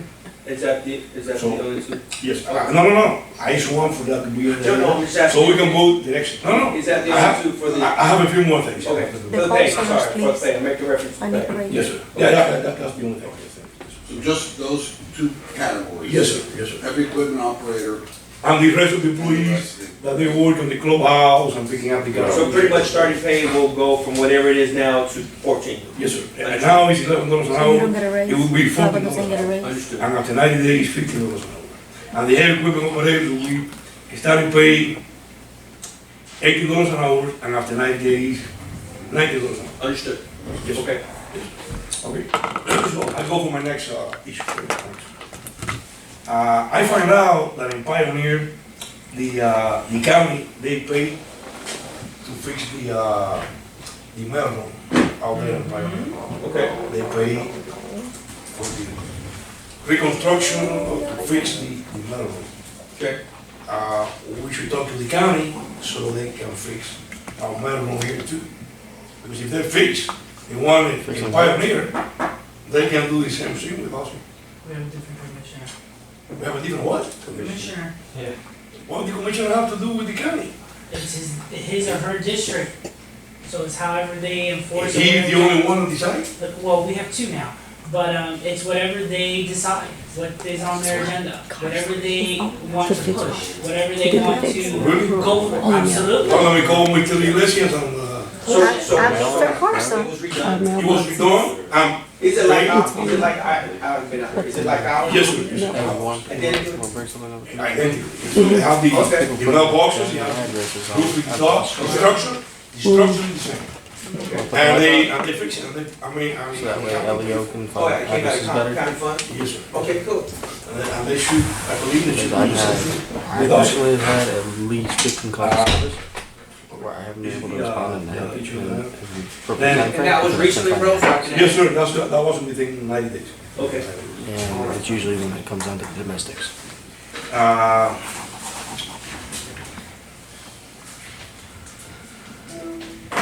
One thing I would like to find out, the lawyer went to the restroom, if we can build a school here for the children of Montura, and it will be like a charter school. I don't know if you know about charter schools. Yes, sir. They are paid by the state. It's like a mix of private and state school. Have you talked to the superintendent? You know what? I haven't talked to him. I think your best bet is to schedule a meeting with him, because I had a lot of misunderstanding and a lot of misinformation from his office. And his office gave me some very black and white state requirements for certain things that I asked for and I wanted to know. And I think that's the best person to answer. Let me tell you, I have talked to you in a few occasions. I have had very good communication with him. The only thing that wouldn't agree is that when he said that he was not going to pay, that he don't have the money to pay for the buses, trucks, shelters. And I have a disagreement with that. I don't even think that. I think also if you look on the property appraiser, they don't even have enough funding, they don't even have enough property out here to put a school that belongs to Henry County. So to do a school, you need probably a block, so that's probably 20 plus, let's say 15, 20 acres. Something like the clubhouse. Henry County doesn't. No, let me tell you what. I spoke to him with this window during his campaign. And that's why one of the things I support him. And he told me, now he told me that he didn't promise. Now he told me that was not a campaign promise. I said to him, Mr. Swindle, if you don't want to call a campaign a promise, you told me that in your agenda, you was to build a school here in Montura Ranch for the children, because at that time, we had about 800 students traveling to town every day. We have quite a bit. In the school buses. And I don't think Mr. Mata is because area. Right, right. I believe it's because of the amount of children. Yes, but what I'm saying, here's what I'm saying. And let's just say right now we're at 1,000 kids, 1,500 kids, and we do meet the criteria, right? The county, as we speak, in the county books, does not own Not property yet. of that amount to build that out here. So they would probably reach out to us and say, hey, by the way, we need you to purchase this type of property, or can somebody donate it? Let me tell you what I was talking with the Swindler about that. Right. Swindler told me that he had somebody donating to him property here in Honduras to build the school. I don't know, I understand. That was, his campaign. That's what he told me. And I told him, I said, I didn't do a campaign promise to Santana. I said, well, if you don't call it campaign promise, okay? And you told me that you had that on your agenda. He also told me that he had in his agenda,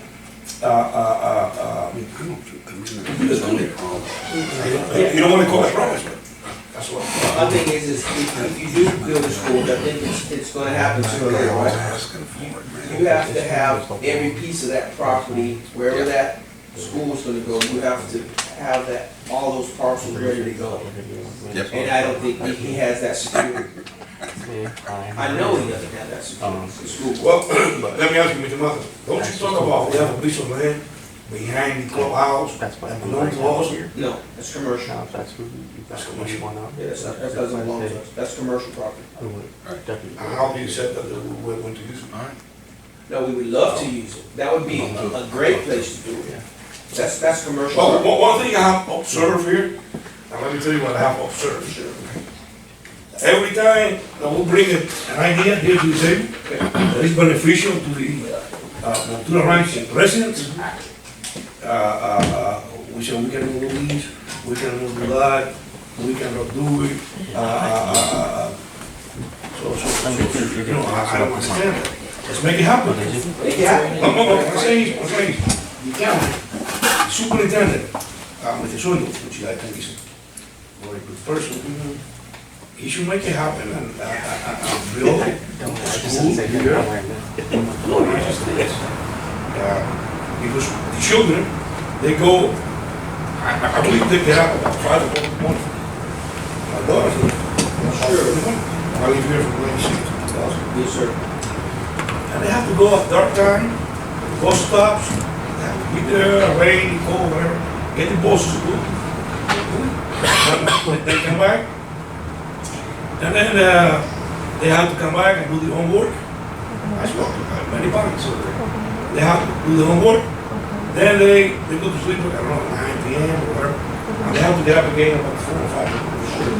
So as a partner, these kids, children of Cultura, and the county, and the school board, There's no more to do. I work with the school system. find out I want what to, but here. Some way. I think he can make it happen, and we just work with them. Make that happen. My statement was, if we can build a charter school here, charter school, I don't know if you know, state. that's the problem. That's the first. Half the money. What about down And the then, road south south end? sources. Undeveloped area, Charter school. the south end? But I don't know, we don't piece from Central County. We The point, get the money from the south state. county. I'm gonna call him with this one. I'm gonna talk to him. Up to now, I always have, communication. Good. How much land do you have on That'd be good. We do the something. clubhouse? I don't disagree with you. 20, right? And, let me, 17. All Yeah, but we're not I'll gonna do do all is the try to clubhouse. stay some back. We're not They gonna they don't have that land mass to do we that already as give we them speak the on the books. pre-K. Not saying that people That can't belongs to donate Central land County. or buy land, but I'm I'm not just saying on paying the books right now, Do you have any land or something now that you offer? the school board does not own You have to have a that certain much amount, property and out. the only one that They we don't own have, that it's amount of property to go to. That's That's all. And maybe like you said, maybe somebody. we're gonna work it out, maybe, Maybe somebody. how much land do we need? What can I have? That's what I don't know, we have to ask the subject matter expert, that would be good. You know, Yeah, maybe that's. let me look, Maybe if we go independent, whatever. It's possible. If we go to the end If we go incorporated, We go incorporated, I know that there's a state law that will require us to have a school, so most likely the state will take the clubhouse property and they'll throw something in there to accommodate. Yeah, and I also heard of them taking, and I also heard them taking, property that was being unutilized and offering, hey, this is how much we're gonna give you for it, you're not using it, we need to build something here, and build it, and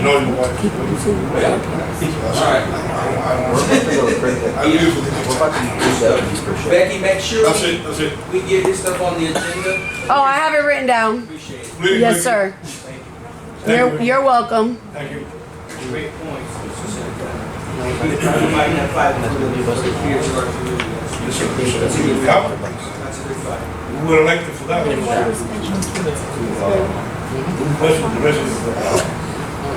To the resident. Do a great job. Sammy does a great job.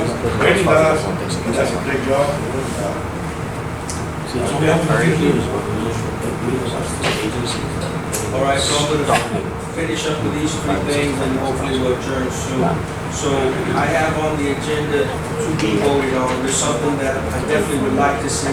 Again, I need you guys' approval, but we have never done something here in Montreux. So I'm proposing May 21st. That gives us a little bit of time with the board's help and us reaching out, what's trying to do.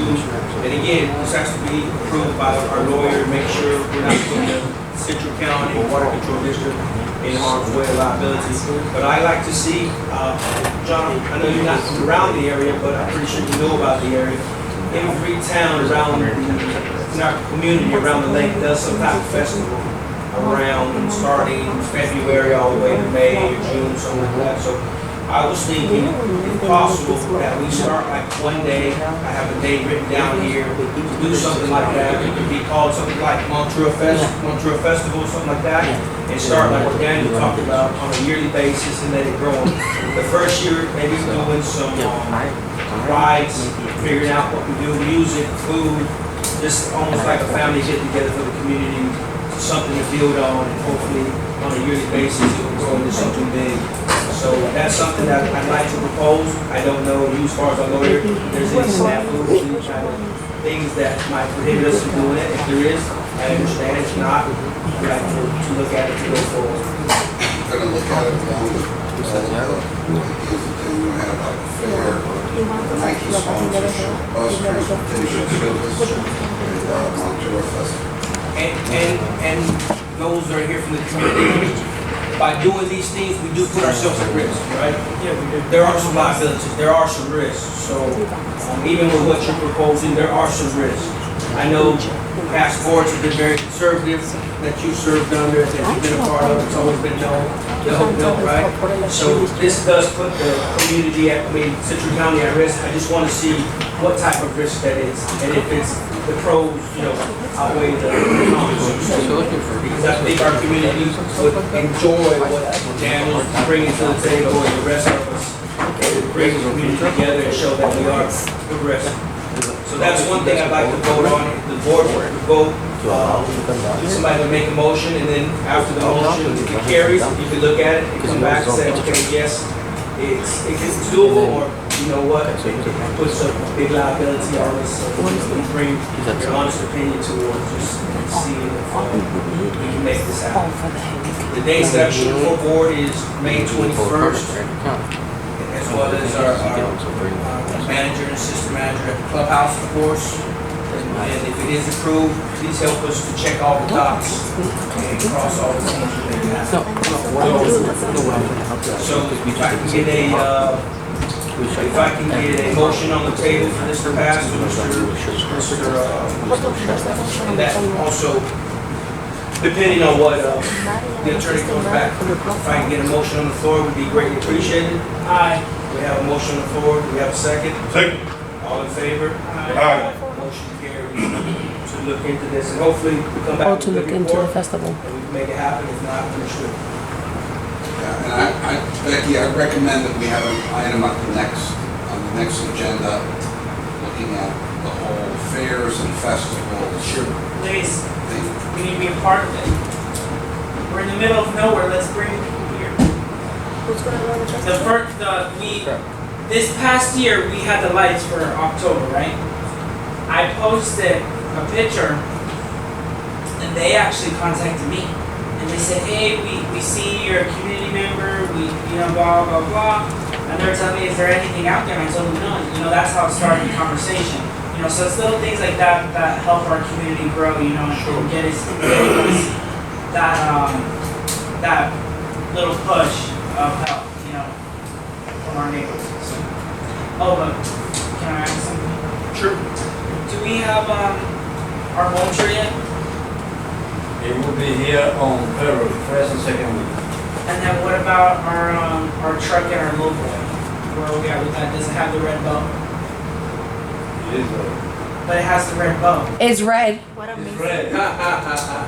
What It is red. If anyone's here to ask. Yeah, and we'll look forward for your feedback on most of this stuff. And the second thing, and I thought we've already voted on this, but I was mistaken, and our manager, assistant manager helped me to see. I thought this was approved, but I wanted to bring it up before the board. The clubhouse, as you know, will be utilized, especially during our summer camps and stuff like that. I'm not sure if you've ever been to the clubhouse during the summertime. It's crazy temperatures, not only for our kids, for our staff and everybody. So I'm looking, and I know we brought this up to bring in AC. I think the biggest issue at first was the electrical. I want to say that's closed out. Hopefully it is closed out. It is.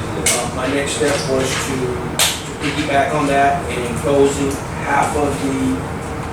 Actually, the whole thing was together on the same permit, then it was separated later because you guys decided to run the pool. Sure.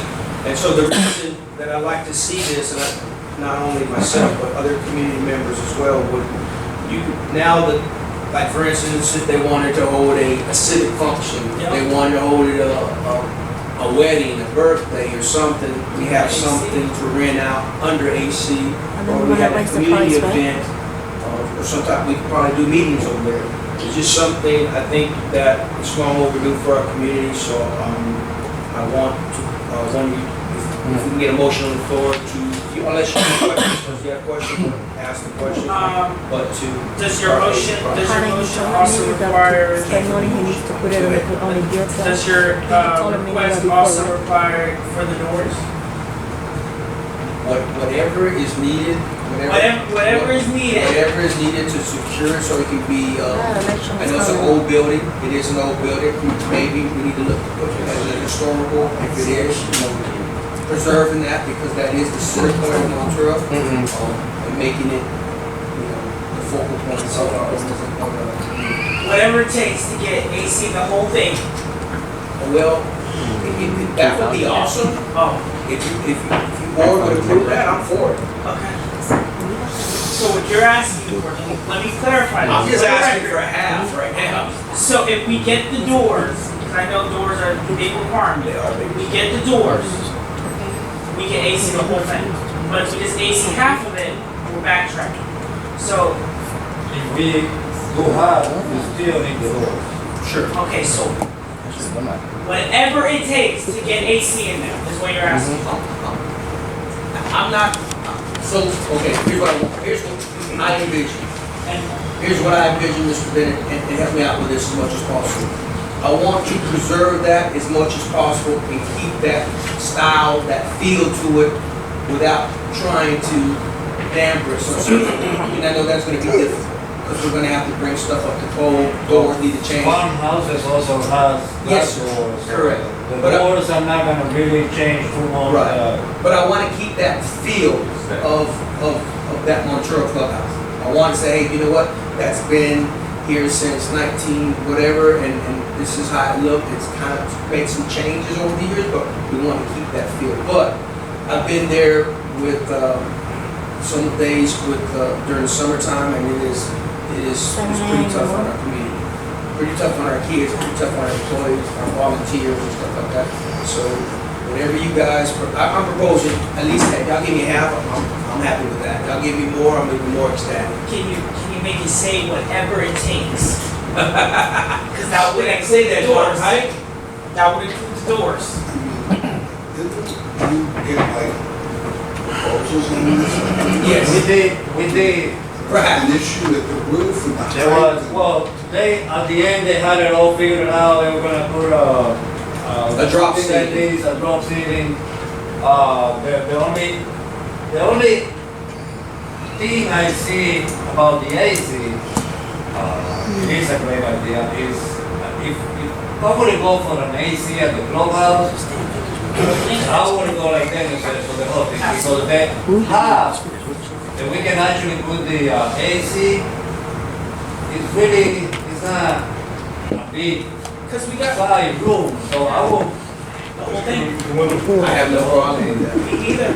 But Y'all give me the whole, I'll ask for the whole. because the biggest problem when we first were going to And plus, that side is is where where the bathroom. Yeah. So what? It became like a big thing because we were still having the skylight and all of this stuff. So now that the skylight's closed, we don't have a leaking room because then he brought up if you put the AC in this new portion, it may get wet and get all that stuff. So we said, all right, we postponed it because we all focused on the pool. Now that the pool's done and now we're focusing on the clubhouse aspect of it, I believe AC and the whole thing, but before we do that, we have to get new doors for the And the clubhouse. drop ceiling.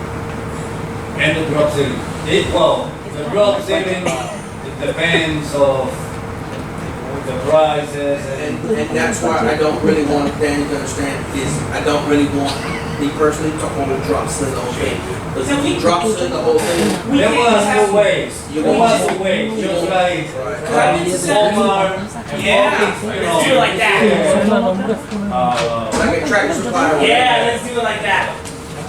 Because I'd hate to, and you can't see the wood being, you can't see some of the structure. About it, who is the rest?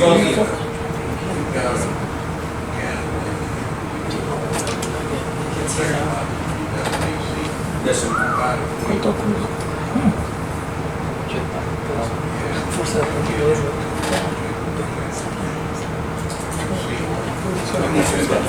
I'm good. I've been patient in this moment. Remember, because we talked a lot about some important transparency.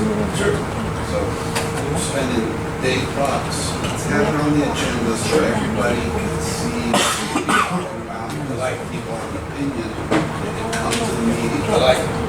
Support it. It's not spending, it's investing. Yeah, Like or Benny always said, investigating. spend. No, we're not spending, we're investing to grow awareness in our community and make our Beating Park, which is our community center, up to date.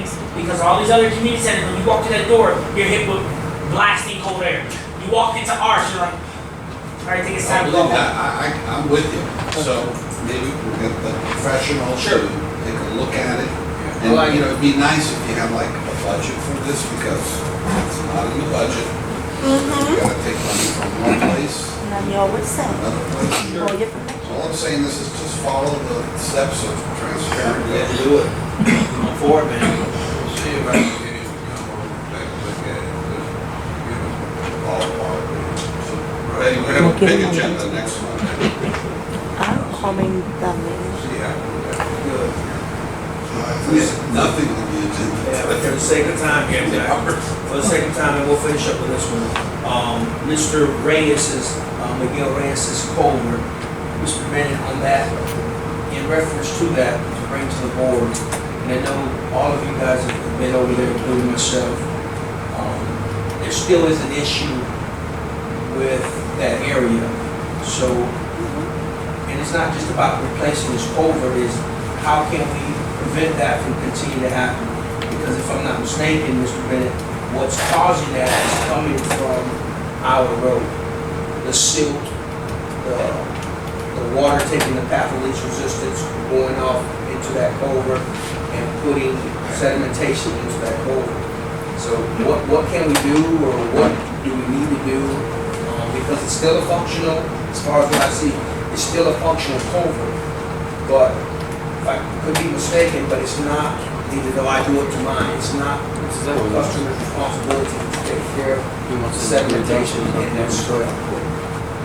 No, it is. It is? It is. It's their culvert, regardless of anything. I got reassured from the state that I'm gonna bring it in next meeting. There is it's a box of laws and all this stuff that pertain to them and pertain to us. Our liability and our job is to make sure there is full water flow. If we think in our direction of leadership that water cannot flow through there, and our engineer says water cannot flow through there, we are not doing our job. So it is our job to remove it. We're the only district that is trying to find amends to help. Now I get it, we're coming up with a system to help them, but to pay for the individual and not get compensated for it back, no, that's not gonna happen. Because in other 298 districts, and this is why I'm bringing it up, because I called my neighbor from other districts and got answers. When they have problems like this, they give you a notice, they tell you have from this date to fix it, we're coming in, and they rip it out. And that's it. But you're missing the biggest point. It's gonna happen. It's like, It doesn't happen in my house. it may not happen in yours, but it happens in other districts. So you're saying, This is like the needle in the haystack. so you're saying it's I okay? just wanna get something clear before I say Hold on 1 second. So what you're saying, that it's okay that Central County has roads that are causing this issue and the constituents have to pick up the price to make it right? It's his problem. It's his property. Because I just looked into buying property and they have 3 culverts on the properties that I want to buy, and they're just like this. Central County ain't gonna fix that because they're filled with dirt. They're filled with dirt. That's not Central County's problem. That's my problem as the new buyer of this land. It says it with the county. It's my responsibility, my culvert, not Central County's culvert. And regardless if the dirt or anything got in it, we're not paying for it. Let me get some clarification. I don't think we're on the same page. Mr. Bennett, can you give us some subject matter expertise on this? We're looking at 2 different things and maybe we're looking at it from different angles. can I say something? Sure, sorry. Yes, go ahead. You guys are talking about Miguel Reyes cover, Yes, sir. but in reality, 4,000 of the covers has the same problem. And- So can we please take this as a community No. instead of Miguel Reyes cover? We Because can't. everybody's on the same page over here. We can't. And we're here to provide for the community, not for. So we'll start with the one customer that's come here and brought this up multiple So I'm times, gonna go the other right? way. And we've all been there. So, Mr. Bennett, is it our responsibility, the issue that's happening at that one culvert, we're gonna speak of the one culvert, and there could be 5,000, and there may be 5,000. Does it lie under our jurisdiction to take care of that, or is He's the not taking me to customer's jail tonight. jurisdiction to take care of that? You're not gonna take, oh, believe me, you won't. Please don't. Not yet. Yes, Please sir. don't. By the, And Come on, that. please. Oh, I've been there is before. our responsibility. Jesus. okay. Culvert, I don't wanna it's go collapsed and it's full of dirt. I wouldn't know if they was arresting somebody. Come on. It needs to be regraded to what a lot of I other. work hard enough to arrest people. Whether or not that totally fixes the problem or not, I don't know, because I don't know how the elevation on his lot I work compares very hard to not to the arrest anybody. ground of the road and that kind of thing, but I know the swale is not graded properly. The rain kinda helped out. So From what where you're looking at it. would this be a great idea?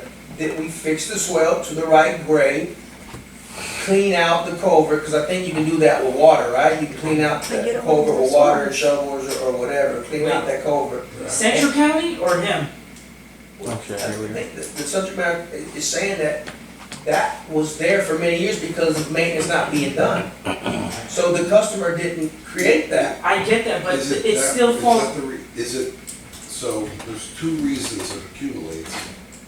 One, if the conveyance capacity of the culvert is compromised, which is a fancy way of saying if it's crushed, it'll get jammed up But like it's, that. but it's Is not. that why it's or is it No. jammed up because of some other reason? So if you look at the pictures from the culvert, it's culverts like this, right?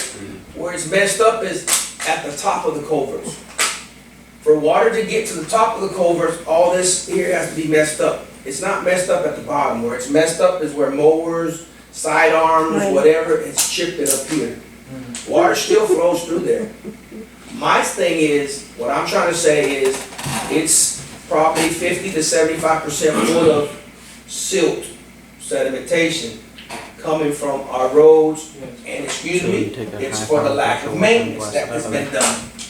But that would mean, and I don't know this Sure. area, but that'd mean every culvert along this road would have the exact same problem. No, sir, so here's the problem. Why is it only his? So here's the problem. That's my point. Hold on. Everybody in Montour is on the same page. Why are we treating just one? Because when you get one call, I got 400. No, hold on. It's everybody. It doesn't happen in my culvert. But here again, his property, his culvert is the first one off the main road. So if he starts off and water's not moving, that means there's not water moving down the other ones. But not every culvert, as he will attest, not every culvert in Montura, and we have a subject matter expert, is in that situation. Because I maintain my own culvert. But I am not, You maintain your own culvert. but you have to understand, I do this for a living, so I understand how to take care of my culvert. Mr. Mara, you have a cover up to code. That cover has been there for 20 years. But it's And it was still, never maintained. I asked him when the he culvert's That's why- never been maintained, that's why- or the that's swell's why- never been maintained. Is my question. Well, the swell hasn't been maintained for a long time. That's first thing. But that goes, what I mean is, we concentrating on one personal cover, and we're not here to supply for one personal cover. We're here to provide a service for the community. So I agree with you. Now what happens is, Miguel's cover is the way it is because, for whatever reason, we have another 3,000 covers that is on the same way because of whatever reason. And So if we're gonna tackle Miguel's Rey cover, we have to tackle everybody else cover so we can get on the same page. with just everybody. like Sharon, again, I'm not, just like Sharon Martino, the lady who called me yesterday, we are responsible for those things. I agree. And so, here's what I'm saying, Mr. Bennett and Daniel, and the rest of the board. If we cause that from lack of maintenance, it is Central County's responsibility to make it right and to put it to where it's supposed to be. You can disagree all you want to. If we cut our swells and the culvert is still not to elevation, the culvert is still gonna be damaged, the culvert is still gonna be filled, it is up to the landowner to keep it up to code. So- When they pull a permit from the county gives them a whole list. It is your responsibility, this is, They don't this, pull a permit from the county, brother. they pull it from us now, but I'm saying before. They never pulled it from the county before, it's always been here. We're responsible for inside of Montura. 833 Pinecone is Hendry County, and you pull permit. Canals, roads, and recreation. Canals, road. Canals, roads, and recreation. So what I'm saying is, and Hermino is absolutely right, there are a lot of more people in that situation, and when they come through that door, we can expect to hear that as well. My thing is, if we want this customer and all of our other customers to say, hey, I'll take care of it from there, we have to give it we have to start them off in the right way. How about we get a contractor with you guys approval and we start cleaning covers all the way from Pinecone to Perimeter? I would love to. We're not, That's our responsibility. I'm not, That's our our responsibility. responsibility is to maintain and upkeep of the swells, roads, canals. What? Wait a minute, not the customer? You just said the customer responsibility. It's their culvert. No, it is. And if we go down there and start fixing swells, and his culvert is a problem, we will remove it. So watch and we'll this. fix it. It is, okay, so we're saying, now, that's my culvert. Your field, Daniel Santiago, is now obstructing my culvert. Now you're telling me it's my responsibility to take care of the field that Central County has caused.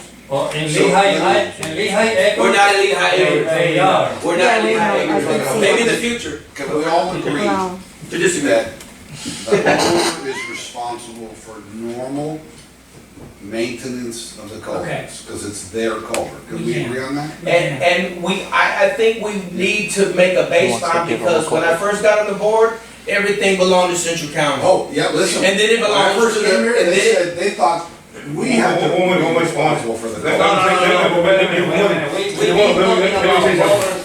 We've been talking about covers forever. Yeah. For 4 years. but when I was voted in, every culvert belongs to Central County. Let me say this, Like Mr. Mata says, Yes, sir. if the damage of the culvert is caused because poor maintenance of Central County, we are responsible for it. There you go. Yep. That's what I heard from you, Mr. Mata. I totally agree with that, and again, We're responsible. So you fix that one, If the damage is you because fix that one, every other culvert maintenance. after that, when the homeowner comes and complains and says there's No, soil or there's road material, They have to Central County, upload, they have to upload. don't find proper cause. I need him to Don't charge find because I'm gonna open This my. is not about, this is not They're gonna find about, proper cause, and then when they Listen. come here, I'm gonna say, you guys Even Mr. Mata says, if we're the gonna culvert fix has it. damage because we didn't do the maintenance, we're responsible for it. it's covered, Road, Miguel Reyes. I canals, have to buy mine. and recreation. So I'm responsible. So Miguel Reyes cover has a little dent on top of it. there you go. The water, I have been there 3 times. I have been there. I have taken pictures. I need him. you took the pictures after I uncovered the cover from on the ground. No, sir. Yes, I'm the one who went over there with a shovel You went there after I, to find the cover because it was completely on the you went side. there after I went there. No. Well, anyway, here is the point. The point You're is talking that, about the property?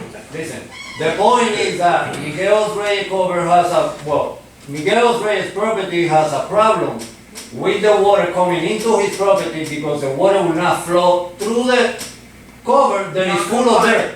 No, Because there was no maintenance done by Central County. he's responsible for We- cleaning We it. caused the damage on the cover. We caused the damage. I asked the gentleman when he was here, I asked him when you bought the property, was the culvert like that? And he said yes. But for the But it was caused by Central County. When not he doing bought the maintenance, property, he not said doing it the was like maintenance. that. It's his But the responsibility. subject matter expert has said in a few meetings past. Exactly. That debris, that silt, that Exactly. sedimentation is coming from our Exactly, he's an roadway. expert. He's an expert. So we are the ones that are causing his Mr. property Mr. to be Bennett. like that. The settlement over years and time. Don't try to make him change Hold on. what he said. No, I'm We asking can him go a back to his question. meeting. I'm asking him a question. Over time. This ain't the LaBelle house. Doesn't it just run off, right? He couldn't. Thank Say you. again. Thank you. Over time, it runs off. So regardless if it wasn't maintained because the landowner didn't clean their own culvert, Sure. it is not our responsibility. Let's When keep we in go- mind the part of that dirt is also coming from on top of the cover though. On top of the culvert? Yeah. If Tell it him to runs get from the shovel, road dig into it the out. soil, it also runs from the cover into the So soil. if that was the case, he would have no driveway. It'd be all culvert. Mr. Bennett, you went there. What is your opinion, sir? That's What is your Here opinion? What is is the your thing, opinion? the whole point is that I'm not agree or disagree.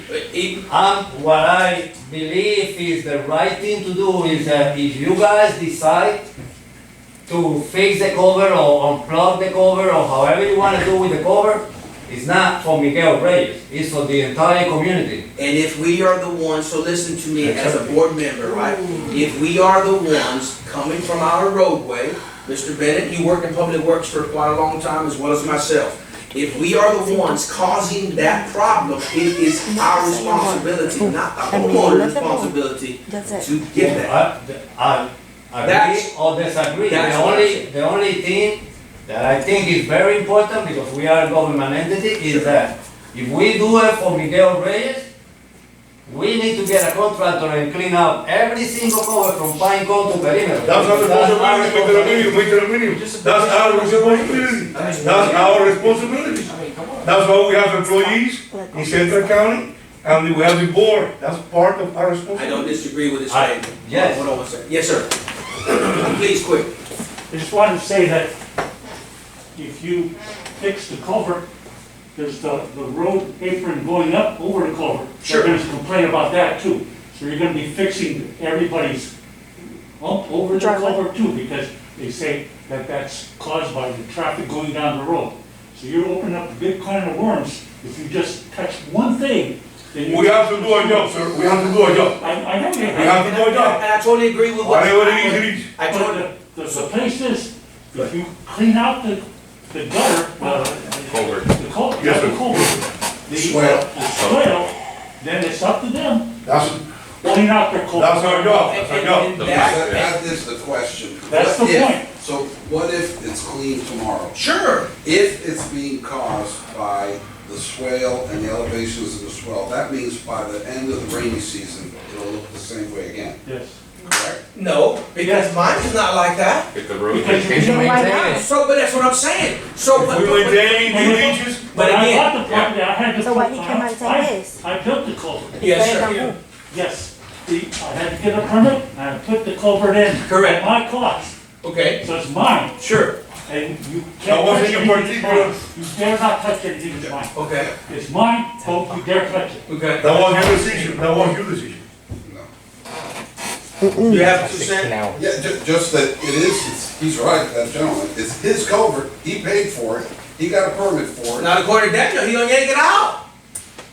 We have legal authority by the state of Florida, and I know you should know this, that if we are in charge of what? Water control. And the state of Florida, within our 4 walls, if water cannot flow through his culvert, Right. we have legal authority to rip it out. Well, not rip it out, but yes. Well, that's my definition. Because Something the- is impeding the flow of water, something is impeding. Which it is. drainage, we have the ability to fix it and assess That's what we demand. and assess the landowner who caused the problem. So the issue here is what is causing the problem? And I've heard 2 different explanations. So- one is the district is causing the problem, and Emilio's saying, no, the district is, it's another reason. So watch we gotta this. figure out what the Well, watch the this. expert, is Mr. Bennett. Exactly, so, Mr. again, Bennett did. Let's ask Mr. Benson. So He watch- said that it was caused go ahead, Mr. Bennett. by herself. The culvert's only 30 feet, go ahead. From the dirt. The only place the dirt comes from is from the swale. That's our responsibility. And any runoff that may have come from his property, but the culvert's plugged up. The swale is not to grade.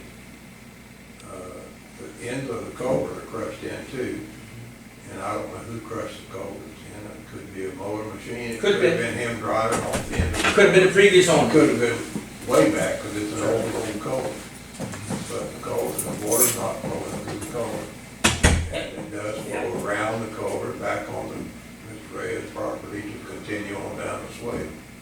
So he's getting, water is running, but it's going around the culvert, not through it. And it's not going to change, correct? Until we start addressing, as what we're trying to do, is a campaign to go to our swell. Go ahead. We've got to regrade the swale, Yeah. and the culvert, of course, needs to be cleaned out, whether Mr. Reyes does it or we do it, that's the only way it's gonna get fixed.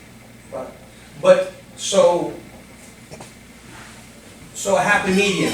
If we do our part, we say, hey, you know what? We, Central County, have done our part. Yeah. Now it's your responsibility to meet me halfway. But we haven't even done that here. And this is a 2-year thing we're going on. So in 2 years, we have not even fixed that swale. So as a community member, when are you gonna But he fix my both know swale? to do the Mr. swells, Santiago? right? So how you gonna do the swells? We will address that. We will address that. To be continued. So again, and he's not the only one, and Mr. Herminio's correct, he's not the only one. There's other citizens that are coming in. Now, me, myself, I take care of my own swell. And I also make sure that I have vegetation, and that's why Mr. Self probably argues a certain thing, hey, don't cut my stuff too low because you start the erosion process. And that's why I take care of my own soil, because I don't want the erosion to come in. Take the soil. Exactly. He's the first one off the main road, so he's got not only the swale, but he's got the That berm that the comes in. radius Yes. of the Yes. Laurel Road. Sure. Or the Lime Rock Road, he's got that water running Is around it- it too. Is it in the agenda? Yes. I put my stuff on the agenda. Ask Becky, I put my stuff on the agenda. Well, I think we should, if you amend your request, to I have your right. Go ahead, say it. cleaning the swells, on that road, and then having Mr. Bennett reassess it. Then we can move with a new direction of where we should go with his culvert. Whatever you got, it's not about replacing the customer's culvert. We have a bigger problem. No, we do. And it's not gonna go away. So I'm just saying, and that's, as Ramiro said, and he probably knows the other ones. the million other ones, and we need to assess these things. That's what I'm saying. As Mr. Santana says, it is our responsibility to, not just, hey, we're doing an outstanding job of what we have, but we have, that's a major part. Yes, sir. That's a major part, and we have not tackled that. And, as you well know, we have more people coming in. So as we have more people come in, that's gonna compound our problem.